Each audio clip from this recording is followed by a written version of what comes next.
again, because I might be tempted.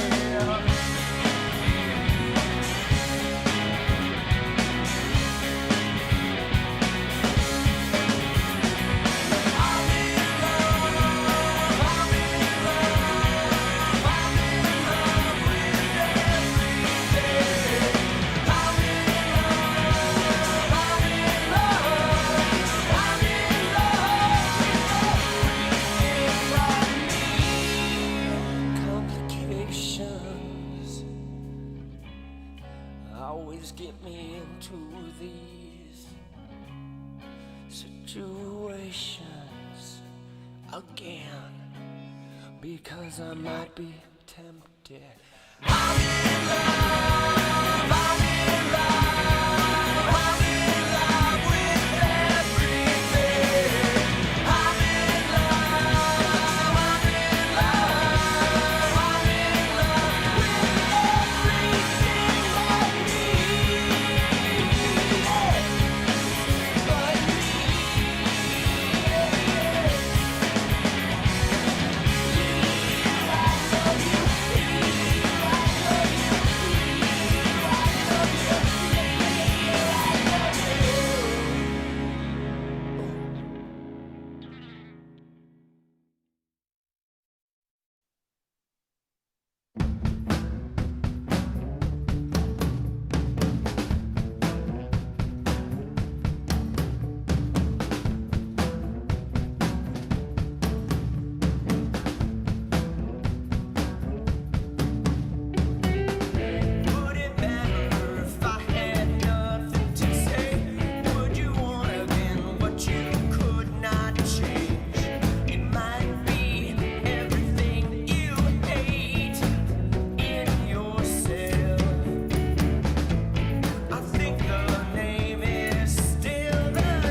tripping away. Yeah, yeah. Dude, I was like, bro, my voice sounds so weird. I had the wrong sound on, dude.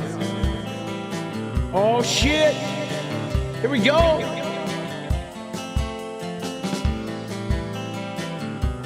We are heating up. Hey, I just want to change the world. I just want the perfect girl. I don't want to hang around, I'd rather be found. It gets better, I wonder, my pleasure together. Everyone's waiting, anticipating.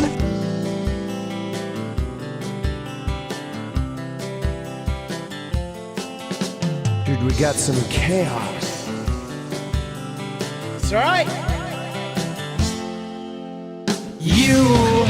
I will never be alone again. I'm immune to the things they said. My heart's unbreaking. You're radiant truth. I know that you will understand, because I finally found myself. My heart's unbreaking. You're radiant. Hey, I just want to change the world, but I'm not gonna wait my turn. I don't want to hang around, I'd rather be found. It gets better, I wonder, my pleasure together. Everyone's waiting, anticipating. Dude, sometimes I can't remember the words. The songs are kind of old. Oh! Here we go one more time.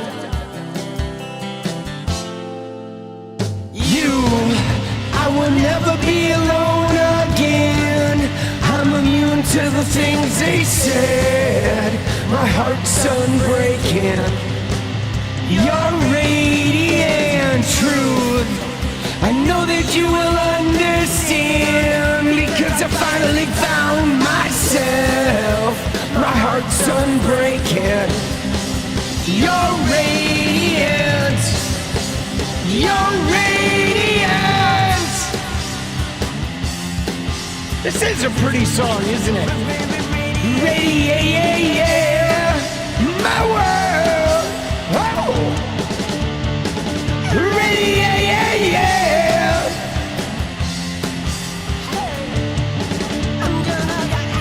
No, no, no.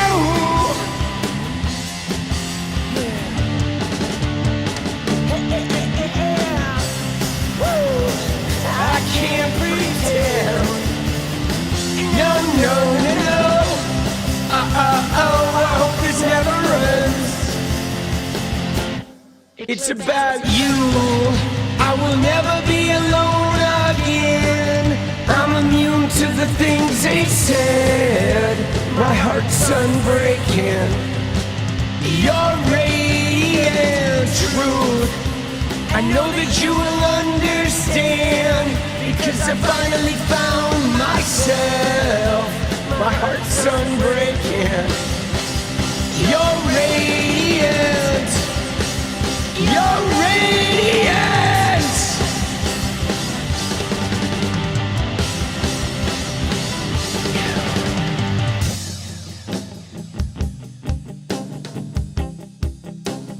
Oh, let's go.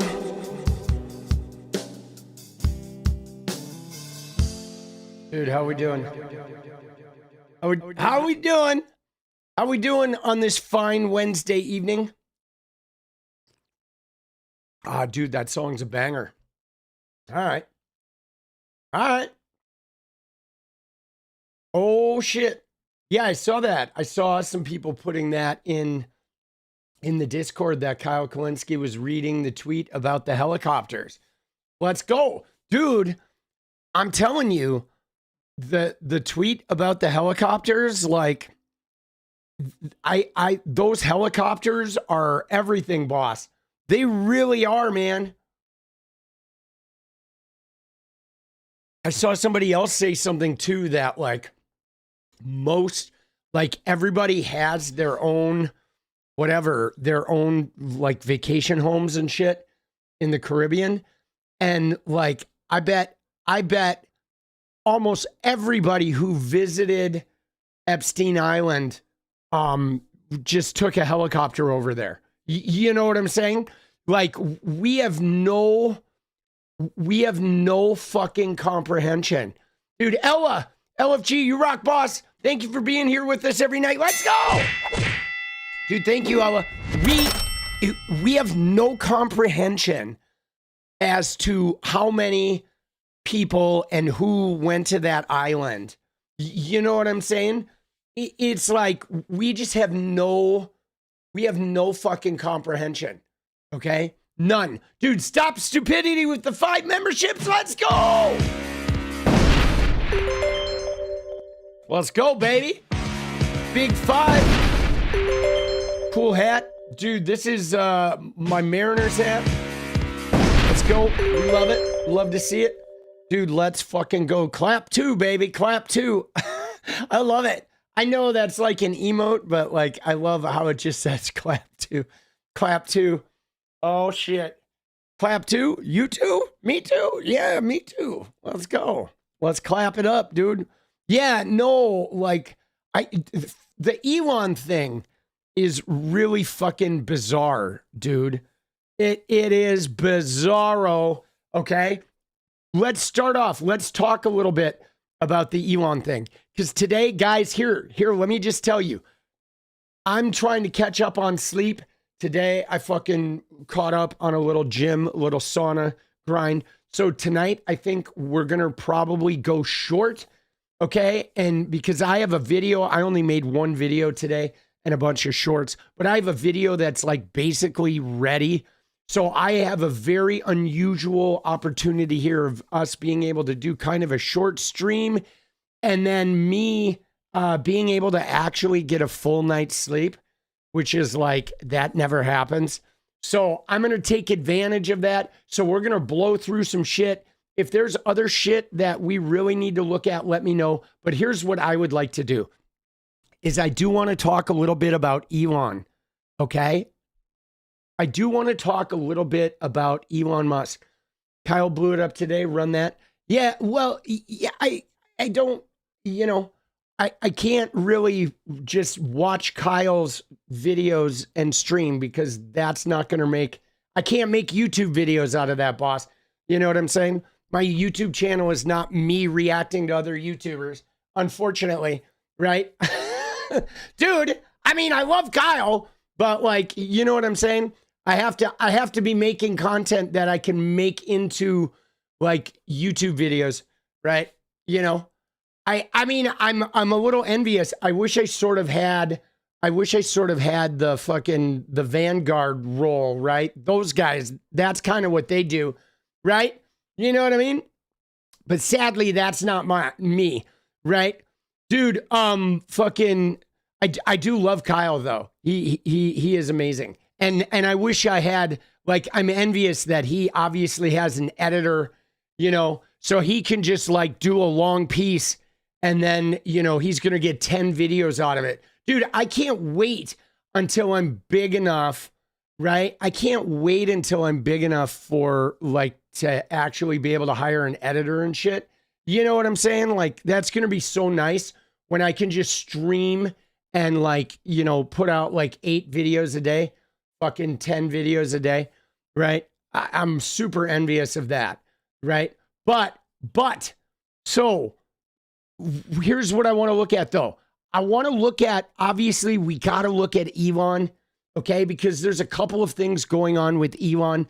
Number one is, you know, he's been exhibiting some strange behavior since he showed up in the files.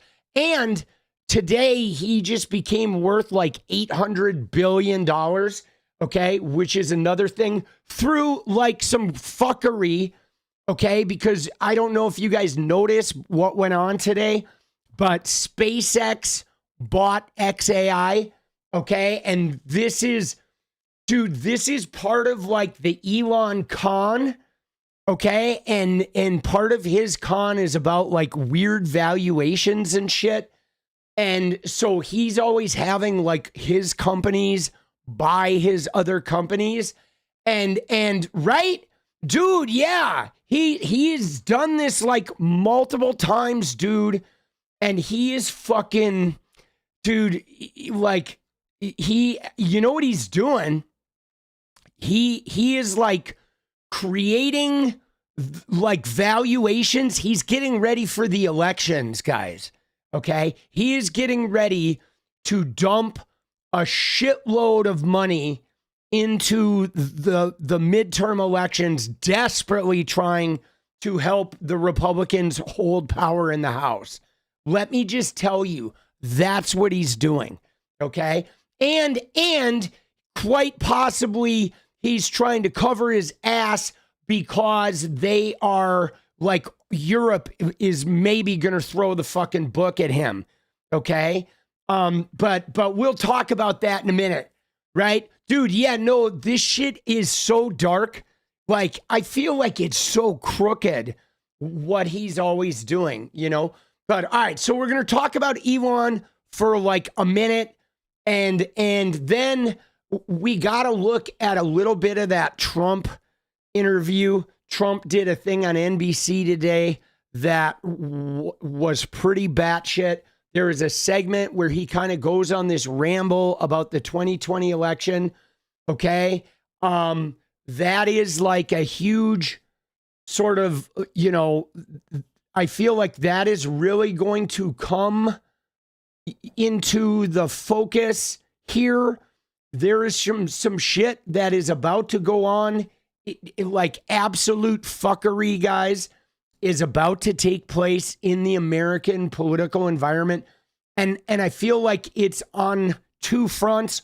One is the bullshit that was going on in the Senate hearing today, right? The one with Nick Shirley, where there's this fraud. I don't know if there's a Senate hearing or a House hearing, but there was a hearing today and Nick Shirley was there and some guy from like DHS or something was there, but they are basically, they had a guy from an NGO and it was a lot of like Soros bashing.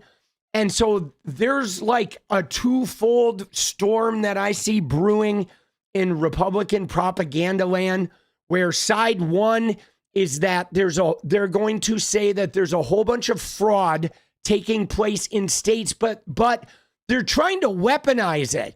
They're not acknowledging that there's just fraud in every state, which there is, like $14.5 billion in Texas, right? That nationwide Medicare front. I mean, this shit is all over. Rick Scott, you know, fucking Florida. I mean, it's everywhere.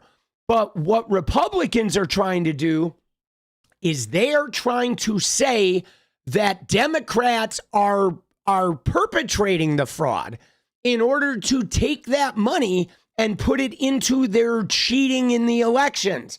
So that's one part, is the Nick Shirley and these fake fraud narratives, and then trying to pin it to specific Democrats like Gavin Newsom or anyone they find a threat, Tim Walz, to say that the Democrats are doing the fraud to pad their election funds, to buy voters and to cheat in the election. That's part one. And you know, they were going off on the NGO guy, accusing him of bringing Soros funding into it. And then part two is I think what they're going to do is they're going to try to create a narrative of like, aha, we found that Trump actually won in 2020. And they may or may not tie that to Maduro and they may or may not tie that to Maduro. We'll see. But there's going to be some fuckery around that. And now I don't think like, so the thing about this is like, I don't think the stolen election thing is about Trump getting a third term, because there's nothing Trump can do to get a third term, right? If there was you know what I'm saying? Like, and he's serving his second term. So it wouldn't matter. Wouldn't matter if he got fucking cheated or what. He is serving a second term. You can't serve more than 2 terms, period. That's what the Constitution says. There's no clause in the Constitution that says, oh, you get a third term if you were like treated wrongly. So I don't think it has anything to do with that. I think it is more about two things. Like, one is he doesn't want to admit that he actually lost, like losing to Joe Biden, losing to Obama's vice president is something that has shattered his fucking ego. And the fact that Trump knows he's only won against women. And so that is like super problematic. Like Trump is being haunted by some demons of having lost. Okay. Because I think he thought it was impossible to lose, because I think he does a lot of election fuckery. Trump does. Okay. So that's one thing. I think he admitting he lost is something he can never do. But another thing is, guys, is I think they're looking for an excuse to do something crazy, like trying to federalize the election. Okay. Because what he wants more than anything, guys, is to not lose the House. He knows he's going to lose the House. And he also knows that he might lose the Senate too. Okay. And so he is desperate to not lose the House. Okay. And you see them talking about federalizing the election. I know it's unconstitutional, Hercules. I know it is. Todd Blanche looks like a cyanide and happiness cartoon, and Nancy Mace was never essayed. Also, you say is too many times. Gonna need to dial it back. I'm probably not gonna dial back the is, so I can't do anything there, boss. But I appreciate your little memeing about Nancy and Todd Blanche. But I have no responsibility for my language, so you're just gonna have to deal, boss. It's live streamer language. You're gonna have to hang, bro. Right? Get in the pit with the real live streamers. So yes, he knows he's gonna lose the House, and he knows he could lose the Senate as well. So he is panicked. And let's look at that Mike Johnson clip. Okay, let's start here warming up. Okay, because they asked Mike Johnson about this. And they, right now, guys, these guys, they were dealt a huge blow. Okay? Hold on, we're gonna do two things here. Huge blow. Is too common of a word? Dude, it's just a hinge word. You know what I'm saying? Like, you know, that's how it goes when you're a live streamer. You have hinge words. They're the words that you use while you change topics or complete a thought. You know what I think it is, though? I think this. I think people who watch YouTubers have trouble sometimes translating to live streamers, because there's a difference, right? YouTubers write a script, prepare something, they're reading off a laptop, they're delivering something, right? Live streamers are interacting in the moment and they're thinking on the fly, right? It's like a difference between sort of a theater actor with no script and an actor. You know what I'm saying? He can suggest things with respect, but he doesn't need to do it. Yeah, the words are going to be rambly, baby. Dude, what is he saying about my speech? I don't know. He's looking for some attention, boss. But whatever, right? He just doesn't like the word is. We do appreciate him, though. Thank you, Laser. Right? He doesn't like the word is. Is.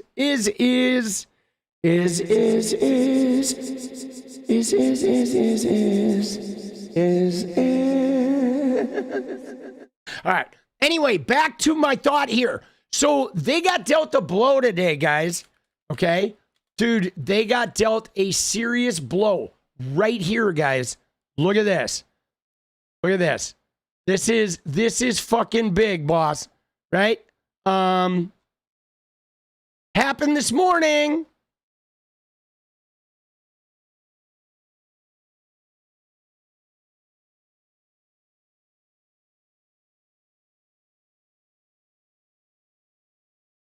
Grease is the word that you heard. Dude, remember that? Right here. Oh, it was right at the top. Of course it was. Dude, this is what they woke up to today, guys. Right? Right before lunch, boss. You know what I'm saying? Right before lunch, guys. Supreme Court clears way for California voting map. The state's Republican Party had asked the justices to step in and block the new congressional maps, which give an advantage to Democrats before the midterms. So this is brutal, okay? It is very brutal for them because they thought Texas was going to gerrymander. They were going to get rid of Jasmine Crockett. They were going to have this like extra bonus, and now they're not. Okay, they took it to the Supreme Court, and even Trump's little Supreme Court said, nope, California's map can go through. Now, we pretty much knew California's map was going to go through, guys. We did. We knew California's map was, I mean, based on the ruling on Texas, it sort of cleared the way for this. So once the Texas map got sort of protected legally, we knew that the California map was going to be protected legally as well. The people voted on it. Yeah, it wasn't so much about that because in Texas, they didn't vote on it. It was more about the reasoning behind it, right? Because, you know, of why you can gerrymander, okay? You're allowed to gerrymander for certain things and you're not allowed to gerrymander for other things, right? But the California map, obviously, the fact that the voters voted on it was important, you know. And let's see what their basis. Why? What legal basis were Republicans in California? I believe it was about race, challenging the new maps. Right? I think it was about race. Legal basis. So it was right, there you go. So the Republicans argued the maps violated the right to vote without racial discrimination. Okay? They contended the state legislature used race as the predominant factor to favor Latino voters and shore up support for the Democratic Party, okay? And then challengers allege that while the state claims the maps were drawn for partisan political goals, which is legal, it used race as an illegal proxy for those political aims. Okay, so basically, all right, race is delicate in the way gerrymandering is done and districting is done, because part of the Voter Rights Act says you are allowed to protect the voting rights of marginalized people, okay, which is what they do in the South, where there are a bunch of black voters. They can't dilute the black vote and make all the districts in a state white. Like, they're allowed to make black predominant voting districts that protect black voters' power, so black voters are able to select some representatives.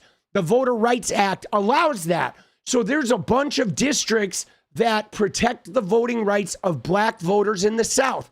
And this has been good for the Democrats because those voters always vote for Democrats, okay? But that's like a Voter Rights Act thing. Now, what you can't do is you can't go in and start using fuckery to move the people of color's votes around and to gerrymander by race in order to gain competitive advantage.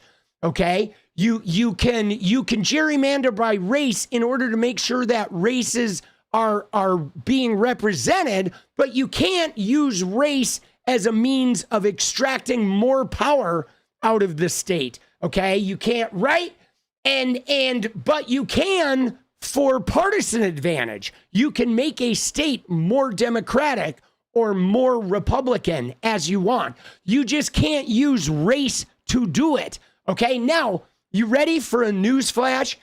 They pretty much do use race to do it, race and or class, you know, but I think a lot of times race is involved because there is a racial component to the parties. But in this instance, they were trying to say that California specifically was gerrymandering by race. And California said, no, we're using partisan advantage. Now, the situation here, though, is California did it the same way Texas did. So the Republicans in California were kind of pissing up a rope because once the Texas maps got approved, you pretty much knew the California ones were getting approved too because they did it the exact same way.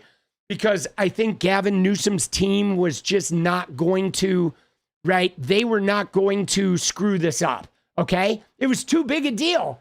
They weren't going to screw this up, right? It just wasn't going to happen. But so this is what they woke up to today. And believe me, in Trump land, they were not happy about this because even though I think most people expected the Supreme Court to do it this way because of legitimate legal consistency, I think on some level, the Trump teams or whatever, the Republicans thought maybe the Supreme Court was just going to do a solid, right? That's what I thought. I think they thought the Supreme Court was going to maybe fuck over California to protect Trump, but they did not. Okay, they did not. So they woke up to some seriously bad news, right? They did. They woke up to seriously bad news. Now, I want to say one other thing, though, about this is this gerrymandering game is dangerous for Republicans, okay? And here's why.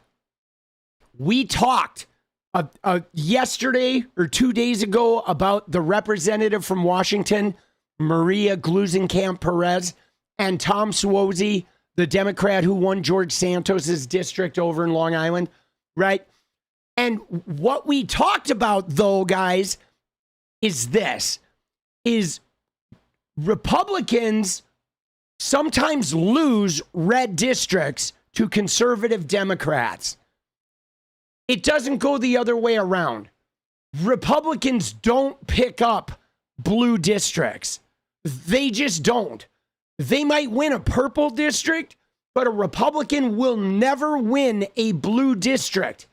However, conservative Democrats sometimes win red districts. We've won a couple of them. 𝗙ecie𝗶𝗵𝗃, that's a Republican district, right? George Santos's district that Suozzi won, that's a Republican district. The Senate district in Texas that just flipped. Okay, you really don't see a lot of flipping where a Republican wins a Dem district. So, that being said, the danger of this gerrymandering war is that the Republican gerrymander in Texas that's going to dilute some of their deep red districts to try and spread out the red and win a few extra seats, Democrats could very well pick off a number of those seats. Even the safe ones could be in danger, and especially the newly gerrymandered ones. Whereas in California, there's far less chance of that happening. So their little redistricting battle to dilute the states, I think it endangers the Republicans a lot more than it endangers the Democrats. And the Democrats know this. And so that's why they've been sort of like, okay, they're going to do California. Now, in California, these guys are pissed because think about this. That means when they do this shit in the middle of the thing, that means 5 reps are just losing their jobs, okay? So 5 Republicans in California are just getting wiped from the map, dude. They're out of a job. They're right. Some of these guys have served for a while too. Dude, that is brutal. It is. I mean, we shouldn't even be doing this shit in the middle of a decade. It's so dumb. It is so dumb. But yeah, this did not get him off to a good start, right? What do I think would happen if Trump pine boxes tomorrow? I mean, I have no idea. I think a lot of people would be in shock. But so let's look at the Mike Johnson clip, though, because he was asked today about this shit. And this right here, dude. And like I agree with the assessment. A mealy mouth bootlicker. I mean, look at this shit, dude. All right, this clip right here. Let's watch this. These guys, boss. You know. Dude, here we go. Mr. Speaker, We've had real problems with that. The president had called yesterday for a takeover of federal elections, such to nationalize in some states. Is that something that you think you should do, that Republicans should do, take over elections? The president is expressing his frustration about the problems we have in some of these blue states, where election integrity is not always guaranteed. So we have to figure out solutions to that problem, and that's what I think the Save America Take Act over? will do. So we're working on it. Thank you, guys. No. Dude, like, what a scoundrel. The problem, election integrity in blue states. Dude, there's no election integrity problem in blue states. The only problem they have in blue states is that they can't win them, okay? And that's what they want. They want to win a blue state. They want to flip a blue state. They want to guarantee that they never lose the House. Dude, yeah, no, he was flushed. Did you see that? Oh, shit, I should do a dance party goal. Somebody was talking about that earlier. Let's get that going. Yeah, he is flushed. I think also, have you noticed the other thing about Mike Johnson? Like, dude, what kind of lipstick is he wearing, boss? He's wearing makeup, bro. I think he's wearing lipstick and rouge, dude. He is. I think he is. Doesn't he look like he's wearing a little bit of makeup? I noticed this the other day. I swear to you. I even tweeted about it that, dude, homie needs to find some better lipstick because he was using like a soft pink. It is very like a cherub. Very cherub looking. Now, it's hard to tell. He always has makeup on. I know, but it's more noticeable now.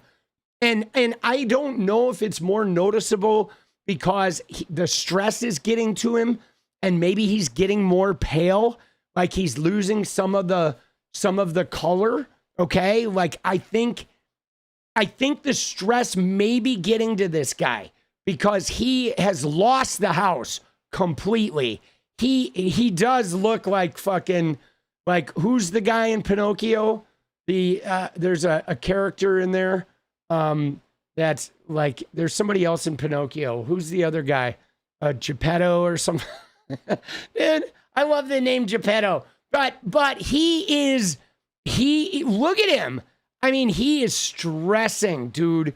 He's lost control of the House. He knows he only has a couple months left. He is the worst speaker, okay? He is the worst House Speaker in the history of congressional House speakers, dude. I mean, there has never been anyone that has been as ineffectual as this guy.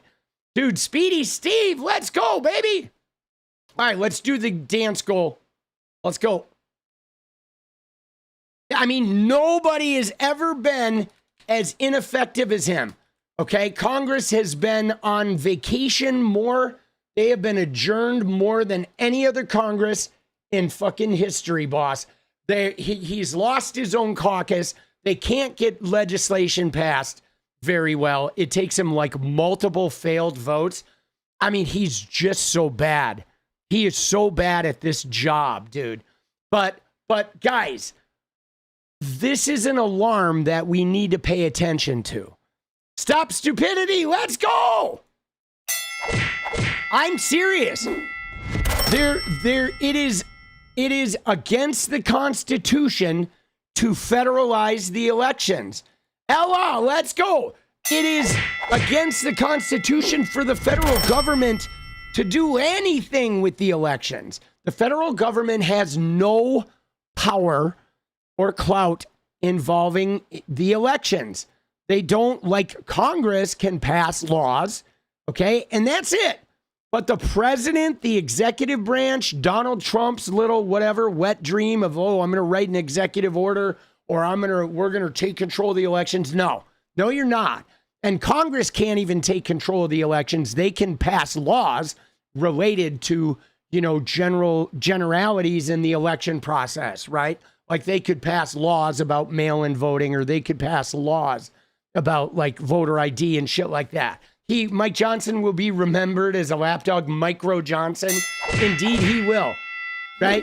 But the federal government does not control, does not administer, does not oversee the elections. And this is why their lawsuits have been so fucking, problematic. Because what has happened for the last year, you may or may not know this, but the federal government has been systematically going to blue states and suing them for wanting to get their unredacted voter data. Okay. And that is like, why do you want that? You have no business having that information. That is not information for the federal government to ever have. The federal government, it should never have voter data. It doesn't work like that, right? Because they are not the overseers of elections. They have no constitutional right to the voter data of the individual states, but they're trying to sue for it. Dance like everyone's looking because fuck them. Let's go, Speedy Steve. Appreciate you, boss. You know what I mean? I mean, these guys, yes, don't give Nazis your credit card. These guys are like way out of bounds. But the fact that this guy, like the checks and balances on a rogue president, okay? If you have a rogue president, there's only 2 checks and balances on the president, guys, okay? One is the courts, and so far the courts have been doing a really good job of checks and balances. They've been making legal rulings up, down, and sideways, thwarting Trump's unconstitutional shit. The only other check and balance is with Congress, which is in the hands of Mike Johnson and 𝗏𝗏 in the Senate. And that's it. But like what we have is we have a situation where one of the checks and balances, the Congress, okay, led by 𝗏𝗏 and Mike Johnson, they have completely abdicated their role as a check on executive power. Completely given it up. Okay, this guy in particular has watched Trump just shit over the Constitution, and not only has Mike Johnson not participated in his constitutional responsibility to be a check on executive power, but he's lied for him. He will lie for him. He is part of like helping Trump abuse the Constitution with that expanded executive power, and him like making excuses and covering for him. And like, dude, this is fucking hugely problematic. Like the lie he told earlier today, right here, where he's like, when ICE goes to execute a warrant, it's an administrative warrant and it's issued by an immigration judge. No, it is not. That is a sufficient legal authority to go and apprehend someone. That's bullshit. The administrative warrants that ICE is using are not administrated by a judge. It is ICE themselves writing the administrative warrant. Okay? That is a lie. There is no judge. A judicial warrant is issued by a judge. An administrative warrant is issued by the agency itself. Okay? And yes, he's a fucking attorney.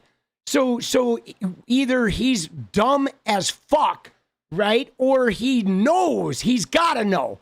There's no way he doesn't know this, right? But he's got to know, right? I mean, I know he wants to play it off like, oh, I didn't know. Oh, I'm a bumpkin. But dude, there's no way this guy does not know. I mean, I'm not even an attorney and I know this shit, you know? It does not, you don't have to be a bright mind to know this. Right? Dude, did he go to Yale? Did he really? I know Vance did. I thought Mike Johnson went to some shitty fucking law school in Louisiana. Yeah. Yeah, no, yeah, he didn't go to Yale, right? Vance went to Yale. No, right, Vance went to Yale, but look where he went to law school, though. Look at his law school, dude, right? Where is it? He got his law school from fucking Paul M. Hebert Law Center in Louisiana, right? A public law school that's part of the Louisiana State School. Dude, he went to a state school to get a law degree. Bro, you know what I'm saying? Like this guy, dude, he got the fucking the Erica Kirk degree of law. I mean, it's not Liberty University, but it's probably one step up, right? You can go to Yale and not know shit. I mean, in theory, Ape, you could go to Yale and not know shit. But when you go to Yale, though, like your professors are like well-versed. You know what I'm saying? Like, I think it's harder to go to Yale Law School and not know shit about the law. I think you can walk out of Yale being like sort of a brain dead person with no common sense, right? But I don't think you can get out of Yale without really knowing the left, right, and sideways of the law. Because the instructors there, like, you know what I'm saying? Oh, meaning they have other students do their work? Yeah, I just don't know. I don't know if that's possible, though, in law school, right? I don't know if that's possible in law school. I feel like that's possible in undergraduate work, but law school is pretty grueling, and you're intensively involved. A lot of it is a team effort. Like law school is like putting groups of people together. You're like trying cases and shit.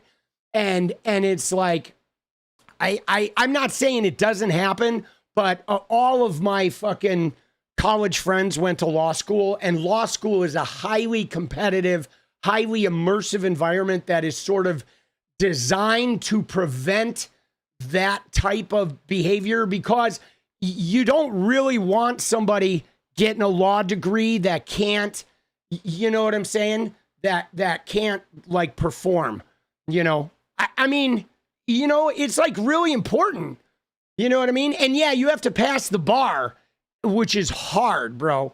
Right. But we'll see, you know, we'll see. I don't know that you can really like cheat your way through law school, which is part of the reason why when somebody goes to a second-rate law school, you just know that they don't have a good legal education, which means like Mike Johnson should know this, but maybe he really is that fucking stupid, right? You know what I'm saying? Dude, yeah, no, I know. Erica Kirk has a Liberty University fucking bullshit degree. 𝗙ecie𝗶𝗶 passed the bar? Yeah. She did. Dude, I don't think 𝗙ecie𝗶𝗶 is stupid. I just don't think she's a good lawyer. Right? Oh, shit. Dude, let's go.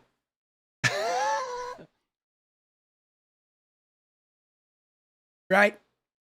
You know, but we'll see. 𝗙ecie𝗶𝗶, though, did not go to Yale. Let's see where 𝗙ecie𝗶𝗶 went to, though. Shall we? Shall we see where she went to law school?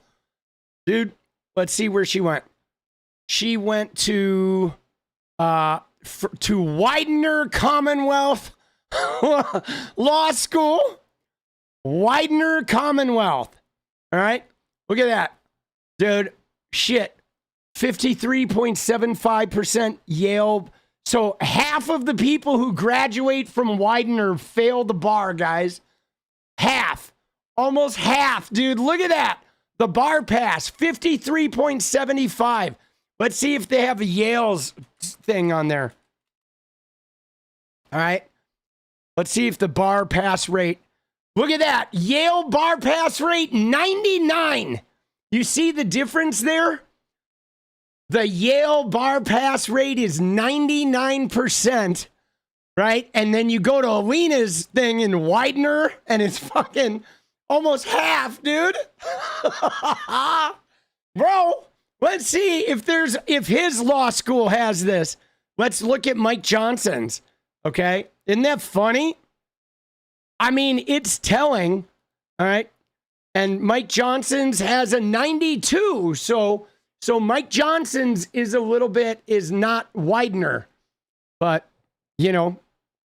but that's very telling, guys. Right? That shit is telling. You can tell a lot. You can tell a lot by that. Right? It's sort of like, tells you quite a bit about it. Right? Still an A? Yeah, no. This law school is actually probably not that bad, right? I may have overjudged him. He does still suck, though. But you can tell a lot by a school like that. It's kind of like the same thing as like with acceptance rates at colleges, right? Like UCLA's acceptance rate is like 11% or something like that. You go to San Diego State and the acceptance rate is like 80%. And so there's very different educations in those two environments, right? A school that has 8% acceptance rate or 10% or right, even 15, you're looking at really high level academics that are getting in there, right? You went to UCLA too? Let's go, dude. Oh, you transferred? Yeah. I mean, the transfer's the way to go, actually. Right? If you want to go to UCLA and you don't want to get like an above 4.0 in high school, that's the way to go. Because UCLA is like, it's not as hard as like a Columbia or some shit like that, where you need to have like a letter of recommendation from a congressperson or whatever. But it's pretty hard. To get into UCLA, you have to have like near 4.0 or above. Or you did back when I was going. You had to have like above 4.0 and you had to be like involved. Like you couldn't just have the grades. Like you had to also be in sports or be active in like student government. Like you needed to be somebody who is getting above a 4.0 while also doing a bunch of other shit. Right. And that was the fucking, that's how that worked. You just had to have a lot of shit on your fucking resume, dude. Dude, let's go. My opinion on law tubers got YouTube channels. I don't know. I don't really, is law tubers a specific YouTube channel? I don't watch a lot of law YouTubers, so I don't really have an opinion on them. I think they're probably good though, right? Like, anything that provides education and knowledge to people, I think is beneficial. I think people learning. Oh, I like 𝗙cie Miller, dude. I like her a lot, dude. She's good. She's very good. She's good. Stop stupidity. Let's go, dude. I do like 𝗙cie Miller quite a bit, and that Kirshner guy is good. I've seen the legal ego people. I mean, I think that stuff is great because I'll be honest, guys. I think some knowledge of the law is really important in America. Like it really is. Knowledge of the law, and specifically if you can know a lawyer, you're going to have a much better life. I shit you not.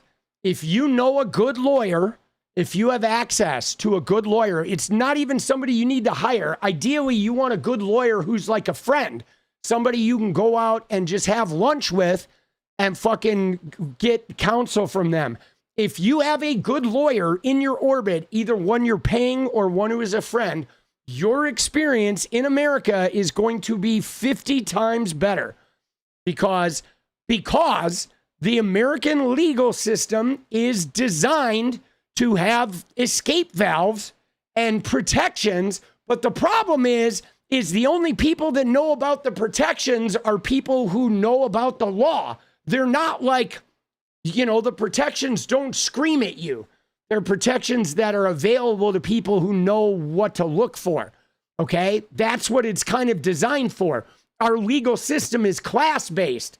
So if you're from a class that has access to the lawyer and has access to like knowing how to manipulate those protections, you are a lot safer being taken advantage of than if you don't know those. And particularly when it comes to tenants' rights, I mean, this was one thing that helped me in LA. I obviously, like I said, everyone I went to college with were lawyers. So I had access to a lot of lawyers, and there was a lawyer who lived in the building I lived in. We used to go surfing. I would keep him in very good weed, and he would give me legal advice and sort of like, you know, legal counsel. We would go surfing together and discuss legal shit. But dude, man, like the landlord really tried to take advantage of me when I moved apartments, and his name was also Tom, and he saved my ass, dude. He did. He like saved my ass like 6 ways to Sunday, boss. It was like, dude, I owed him big after that. Where did I surf? All over. I mean, mostly you go to Sunset, right? Which is like at the end of Sunset where sunset hits PCH. That's like a night surfing. Morning, we would usually go to County Line, right? Up on the Ventura County Line. There's like a big surf spot that's right by this restaurant, this little thing called Neptune's Net. And so those were the two primary spots, but you pretty much surf anywhere, right? I mean, you can go anywhere. You can go to Santa Monica Beach and surf. They don't have great waves, right? But Doheny, what is Doheny? I don't know what Doheny is, right? I've surfed County Line. I mean, you can surf at the Santa Monica Pier. The surf in Santa Monica sucks, but sometimes if you go down south, like in Orange County, see, we would go to Trestles, right? The only place we would really go when we went to Orange County, because we didn't go there a lot, because Orange County is like, if you're not a local, you don't really want to go down there, right? And so we would go to Trestles sometimes, but Huntington, I've gone to Huntington, but you don't want to go to Orange County if you're not from Orange County, because all you're going to do is get in a fight with some shitty little fucking surf idiots, right? I'm serious. Every time I've gone to Orange County, right, I've ended up like nearly in a fist fight because they're super territorial. They're just a bunch of rich kids that fucking sit by the Huntington Pier and shit, and they're all the same people go out there every day. And then they kind of gang harass people if you're like not one of them. You know, they're fucking douchebags. Now you go to a place like Trestles and it's like wide enough and big enough that, you know, there's plenty of waves for everybody. And you don't really have to deal with any of that. You know, like that shit's not a problem. But it's definitely was a problem, you know, if you go to someplace like Huntington or shit like that. You know what I mean? You live here and it's absolutely right. Dude, I don't know what it's like now, but dude, in the 90s, that shit was bad, bro. That shit was like no bueno, right? But so mostly we would just stay in our local neighborhood, right? But Sunset was a good one, right? Sunset, right where Sunset hits PCH. There's like the Chart House and whatever the restaurant right there, but there's a big rocky like jetty that goes out, and you would swim off the rocky jetty. And at night it was really good. It was real glassy. That's Malibu. No, Malibu is like it's north of that. I mean it's like near Malibu, but Malibu is like further up PCH. Okay. Sunset hitting is like, you know, that like Malibu is up when you go around the corner, right? Past the Palisades and shit like that. Okay. So you have the Palisades before you get to Malibu. Malibu's further up. Malibu is like you go past the Palisades and then you go past the like El Matador Beach and you go all the way past that. And then Malibu is like, you know, poofy there. And so Sunset, where Sunset hits PCH is like the beginning of the Pacific Palisades, essentially, right? Dude, the wedge. Dude, I don't think I was a good enough surfer to go like to the wedge, dude. You know what I'm saying? Like that shit is like, you gotta be pretty good. I think you gotta be a lifer to fucking like go hang out in the Newport wedge, right? You know what I mean? Like I was just a dude, you know, I only surfed for like 6 years. So I was like, I'm a wave rider, but I was not I'm not getting on any fucking 16 footers with the fucking, 8 inches of water between you and the sand, where if you fall off the board, right? You fall off the board, you're going to have a fucking potentially a broken neck if you don't know what you're doing. No. I'll take a rain check. I'll fucking watch that from the shore. But dude, it's good. It's a good way to get exercise. All right. Moving on though.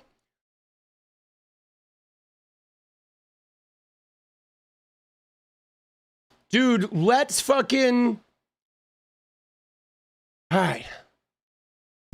I guess what we'll do is we'll start with Trump, okay? I did bookmark some of the Trump shit. Trump was having a meltdown, guys, okay? Dude, did they find the lady on Today Show Mom? I don't know. I'll be honest, guys.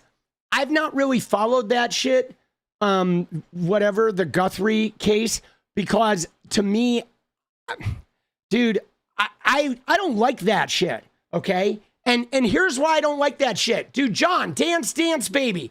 You know why? Because it's fucking class war, okay? Like, you know how many people get kidnapped, get murdered, get, beaten up, assaulted, in trouble? You know how many Americans every year go through tragedy, whether they're being raped or the victim of a violent crime, and they get no help or protection from the policing or legal system.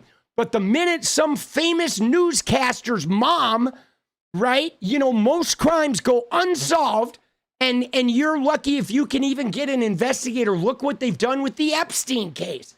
These survivors that have been working for 30 years, but like some newscaster's mom goes missing, and the president himself is like, I'm going to send the head of the FBI to go find this woman. And like, the kind of message that sends? That sends a message that, yeah, the only people that really get protection are the wealthy fucking elite people that have the highest paying jobs in network television and shit. And then the president's going to go send in the cavalry. Okay. And like, dude, I don't like that. Let's get it, punks. Let's go, Ella. I fundamentally disagree with those types of uses of resources. I think she should, you know what I'm saying? I think she should call her local police department and deal with that shit like the rest of us would. You know what I mean? And well, the thing about this though is she would call her local police, and the police would call the FBI, and the FBI field office would do it. But like, the president is trying to make this, he's trying to make this into a campaign issue, guys. Okay, because look at what he's doing. Okay, this woman, Miss Guthrie, the Today Show host or whatever, she is like been critical of Trump. So Trump is like, I'm gonna fucking help the girl, the woman who's critical of me. I'm gonna send cash and the whole FBI. Like, I wouldn't be surprised if Trump's guys kidnapped this woman's fucking mom, okay, just so he could send in the FBI and be like, I'm saving my enemy because I am so much better than everyone else. Like, right? I mean, can't you picture that? Like, that they kidnap this woman and they're going to send cash and a bunch of idiots and be like, oh, I'm sending her in, and look at that. This, right? It's like another like fake assassination plot, dude. Stop stupidity. Let's go. Dude, that's what it is, bro. It is a fake. All right, we're gonna hone in here, okay? You don't know about causing it, but the second part, yeah, no, I know. It's just a fake. He's doing it with like election nonsense, dude.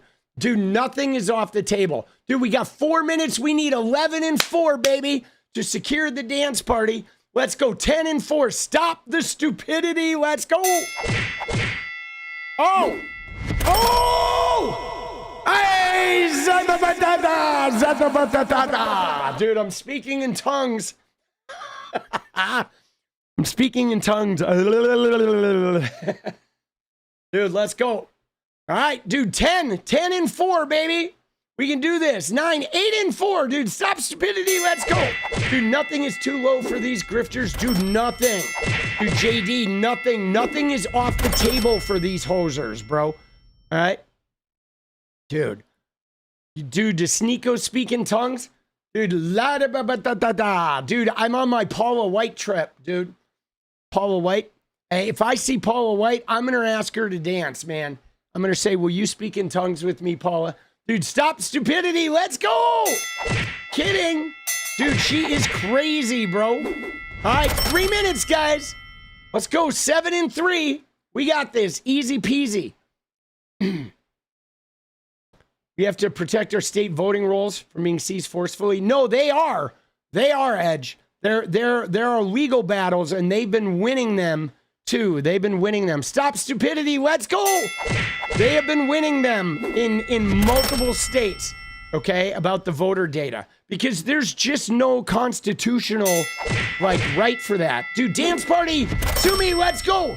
And I mean, this is what's so problematic about Georgia, okay? Dude, JD, create a problem, pretend to solve it. That is what Trump does all the time. But this is why Fulton County, guys, is such a problem. Stop stupidity. Let's go. Because there is no evidence of any, impropriety in Fulton County. They filed multiple lawsuits. Nothing came of this. There's no evidence. There was, some ballot curing, okay? But that shit got taken care of after the fact. There was a little bit of sloppy handling that happened, but that got investigated. Whoop, whoop, Ella. Let's go, dude. Endgrain, let's go. There it is. We did 21 and 20. Korg, let's go. And stop stupidity bringing us home. But, so they did all the legal investigations and ran through the legal cases related to Fulton County. And basically what happened was Trump was like, well, I don't believe it.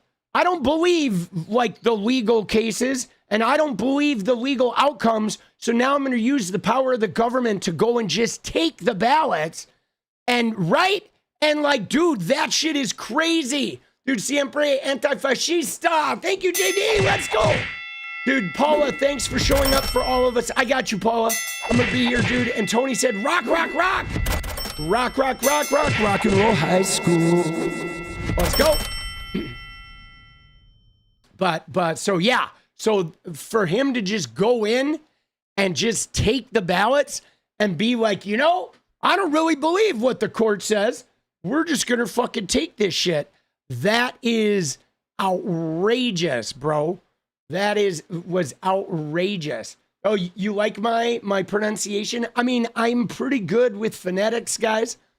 Even if it's other languages, I'm pretty good phonetically, right? I am. I've got a phonetic gift, dude. I don't know what it is, right? I just see the words, baby. I see the pronunciation. Dude, our country is out of control. It is a little out of control. All right, let's get into Trumpy. Dude, we got to look at Trumpy here, dude. Because this shit today is bat shit. Okay? I fucking bookmarked this. But it is this thread, okay? It is this thread with Tom Llamas, right? Tom Llamas. I've never heard of this guy, dude. Dude, who the fuck is Tom Llamas? I'm serious. Have you ever heard of this guy? Tom Llamas? I have never heard of this guy, right? Dude, what a fucking weirdo, bro. And I presume he is some right-winger. That's what I presume, that he's a right-wing friendly reporter. Maybe he's not, but llamas are obviously a big thing here. For I played Fortnite, so llamas are a big thing. So one of the first things I saw from this is Trump talking about his cognitive test. Hold on, let me pause right there. What Steven said. Steven said other countries have started their own Epstein investigations with no edits, which I presume you mean no redactions. And so that's interesting because, guys, what I want to see France. Okay, I want France to become a spearhead of this, and I don't know if they will because it may implicate a bunch of their government.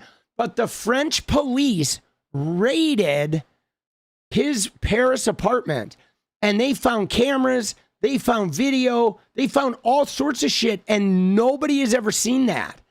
Okay, nobody has seen that, and I really want to see France. Like, they have a lot of material, guys. They raided his Paris apartment. Okay. So France, I feel like, could be a cornerstone. Now, of course, the UK as well, with Andrew and with Ghislaine being from there and Robert Maxwell being from there. I feel like the UK has a lot of room to look. And then, in Germany, there's a lot of banking there that passes through Europe. I feel like there's quite a financial trail they could follow. So I don't know, dude. I love the sound of that. Steven, I love it. If you have any links about that, please put them in the Discord. Okay? I would love to see that shit. Starmer is stepping down. Why is Starmer stepping down? All right. I'm not much on the international politics, but do we know why he's stepping down?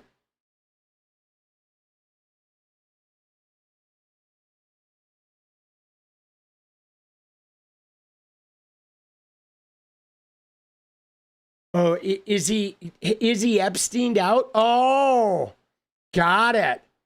He Epsteined. See, in a normal fucking, like, in a normal country, like, Trump would be fucking tapping out. Like, what is with our country, guys? There's no reason Trump shouldn't be tapping out of the presidency. He should be resigning. He fucking knew, like, right? He says, oh, when he took Virginia Giuffre, I kicked him out of Mar-a-Lago. He kicked him out of Mar-a-Lago 9 years later after a bad business deal. He knew Virginia Giuffre got taken in 2000, and he didn't kick Epstein out until 2009, bro. Like, give me a fucking break, dude. All right, you ready? Dude, we'll get to that in a minute, but let's look at this. Guys, because this is some bat shit. Okay, watch Trumpy here. Trumpy's telling us about his cognitive. Okay, you ready? Watch this. I feel great. I mean, physically and mentally, I feel like I did 50 years ago. It's crazy. Now, there'll be a time when I won't be able to give you that answer, but that time hasn't come, I do. I think it's very important. I've done more physicals. I take physicals just to give the report out. Yeah. I take cognitive physicals. So I do a cognitive mind test, okay? And a lot of people wouldn't be able to do very well. Not easy. You get to those last questions. I've aced. I've done 3 of them. No other president has agreed to do them. I do them because I have no problem with it because I'm 100%. Now, I feel great. I mean, cognitive. I do cognitive mind test. Okay, here's what I want. You ready for this? How about we get a reporter and a medical professional to do a cognitive test? I want to see one done live. Okay? I want to see one done live, I think. Don't you? I think we need to see one live because this guy is not 100%. His brain is fucking cooked, bro. And dude, just 2 days ago, we watched him shit his pants. So his entire cabinet was like, Jesus, they had to rush the press out of the Oval Office because he shit himself. Okay? And he's got enough makeup. Dude, the backs of his hands look like the worst drag queen on planet Earth, boss. The worst makeup application I've ever seen on a human being. On both of his hands, they're sticking him with IVs. Cognitive. He likes that word, cognitive. Every time he says cognitive, he would touch his head. Oh, shit. Yeah, we'll get to the Elon, guys. We will talk about Elon in Europe. That's going to be in the Elon section. We'll get there. I want to cover a little bit of Trump. So I thought that was pretty funny, the cognitive. But now look at this. look at this right here. Let's look at this thread, guys. Okay, because we have like 5 or 6 little clips here to watch, okay, that are from this interview. Now, number one is his little crime narrative, okay? He's just plain stupid. Dude, he is. Dude, Trump is not smart. He does not have a well-developed mental capacity. And he did very poorly in college. He went to Wharton, but he has threatened Wharton with suing. He says he's threatened them, right? That if you, right, he has issued threats to Wharton that if you release my transcripts, I will sue you. Okay, so Wharton will never release his transcripts because he did so poorly there. Okay, he is terrible, dude. Uncultured, yeah, he's uncouth. But anyway, so this is important because they're starting with their crime narrative. You may or may not have seen it. It's happening in a number of ways. Like, obviously, they're still harping on like the 5 women who were murdered by undocumented people. Even though 4,000 women a year get murdered, they never talk about the 4,000. They talk about the 5 women over the last 5 years who've been murdered by undocumented people. But they're going big after Roy Cooper. Today, they discovered that the guy who murdered Irinia in North Carolina was part of like a prison parole program that happened when Roy Cooper was governor. So they are trying to bring down Roy Cooper because he's going to run for Senate. So they are doing this crime shit, which we know is fake. Now, his new thing is to run around saying murders have dropped more this year than ever before. Okay, but the problem is, guys, I don't trust any of their stats. I do not trust the Trump admin when they say, here's the data on crime. I don't believe it. Dude, they lied. We watched them openly lie about Alex Preddy pulling a gun on ICE agents. Okay, we've watched them lie again and again and again. So, like, none of their stats are believable. But his new thing is to claim that he's ending crime. Oh, he went into Chicago and ended crime. He ended crime in D.C. He ended crime in Minneapolis. Here we go. Watch him. Out, but we've gotten a lot of them out. So crime now in Minnesota, crime now in Minneapolis is down. Crime in all cities is down. And you know why it's down? It's down because of us. It's down in Chicago by 25%, despite the fact that we are always dealing with these people, and they happen to be Democrats that don't know anything about crime prevention. Mr. President. Out, but we've gotten a lot. But he's like, oh yeah, crime is down. But guys, his ICE agents have committed more murders in Minneapolis than anybody. Like the crime, they've increased crime in Minneapolis. Okay, yes, they'd have twice as many homicides by ICE as they have by you know, in the city itself. Okay. Dude, he is so full of Schmidt, bro. It is not even funny how much Schmidt this guy is full of. Okay, now look at this one, though, guys. This one is brutal, okay? Because we've watched his CBP and his ICE agents literally kill U.S. citizens. Engrain, let's get it. Let's get it, boss. Okay? These guys have murdered U.S. citizens. They have beaten. They have falsely arrested, falsely imprisoned. They have, like, shattered people's property, cut them out of seatbelts, et cetera, et cetera. But look at what his comments are about the 2 people that ICE shot in Minnesota. Happy with the 2 incidents. It's not, you know, it's both of them, not one or the other. He was not an angel. And she was not an angel. You know, you look at some tapes from back, but still, I'm not happy with what happened there. Nobody could be happy, and ICE wasn't happy either. But I'm going to always be with our great people of law enforcement. ICE, police, we have to back them. If we don't back them, we don't have a country. Dude, he was not an angel. She was not an angel. right? Dude, go Hawks. Let's go, Ingrain. Yes, Super Bowl this weekend. Let's go, baby. Dude, I want the Hawks to win too. That is some bullshit, though. Dude, he is still like, oh, yeah, he wasn't an angel. She wasn't an angel. It doesn't fucking matter, right? Like, what does being an angel have to do with it? Dude, Donald Trump's not an angel. Trump is a convicted felon who's committed adultery like 500 times, stolen from everybody, lies through his fucking teeth. You know what I mean? But like, dude, they were both pretty fucking angelic. I mean, my God, dude, 𝗟𝗡𝗞 was a VA nurse that people who he had cared for or whose relatives he had cared for were like, this guy's amazing. Okay, he was, I mean, dude, he's out there defending his Hispanic neighbors. You know what I'm saying? Like, give me a fucking break. Tell me he's not an angel. Okay, that is some horse shit, boss. Okay, it is, dude. And same with Renee Good. I'm not mad at you, man. I got nothing against you, dude. She was like out there protecting their neighbors.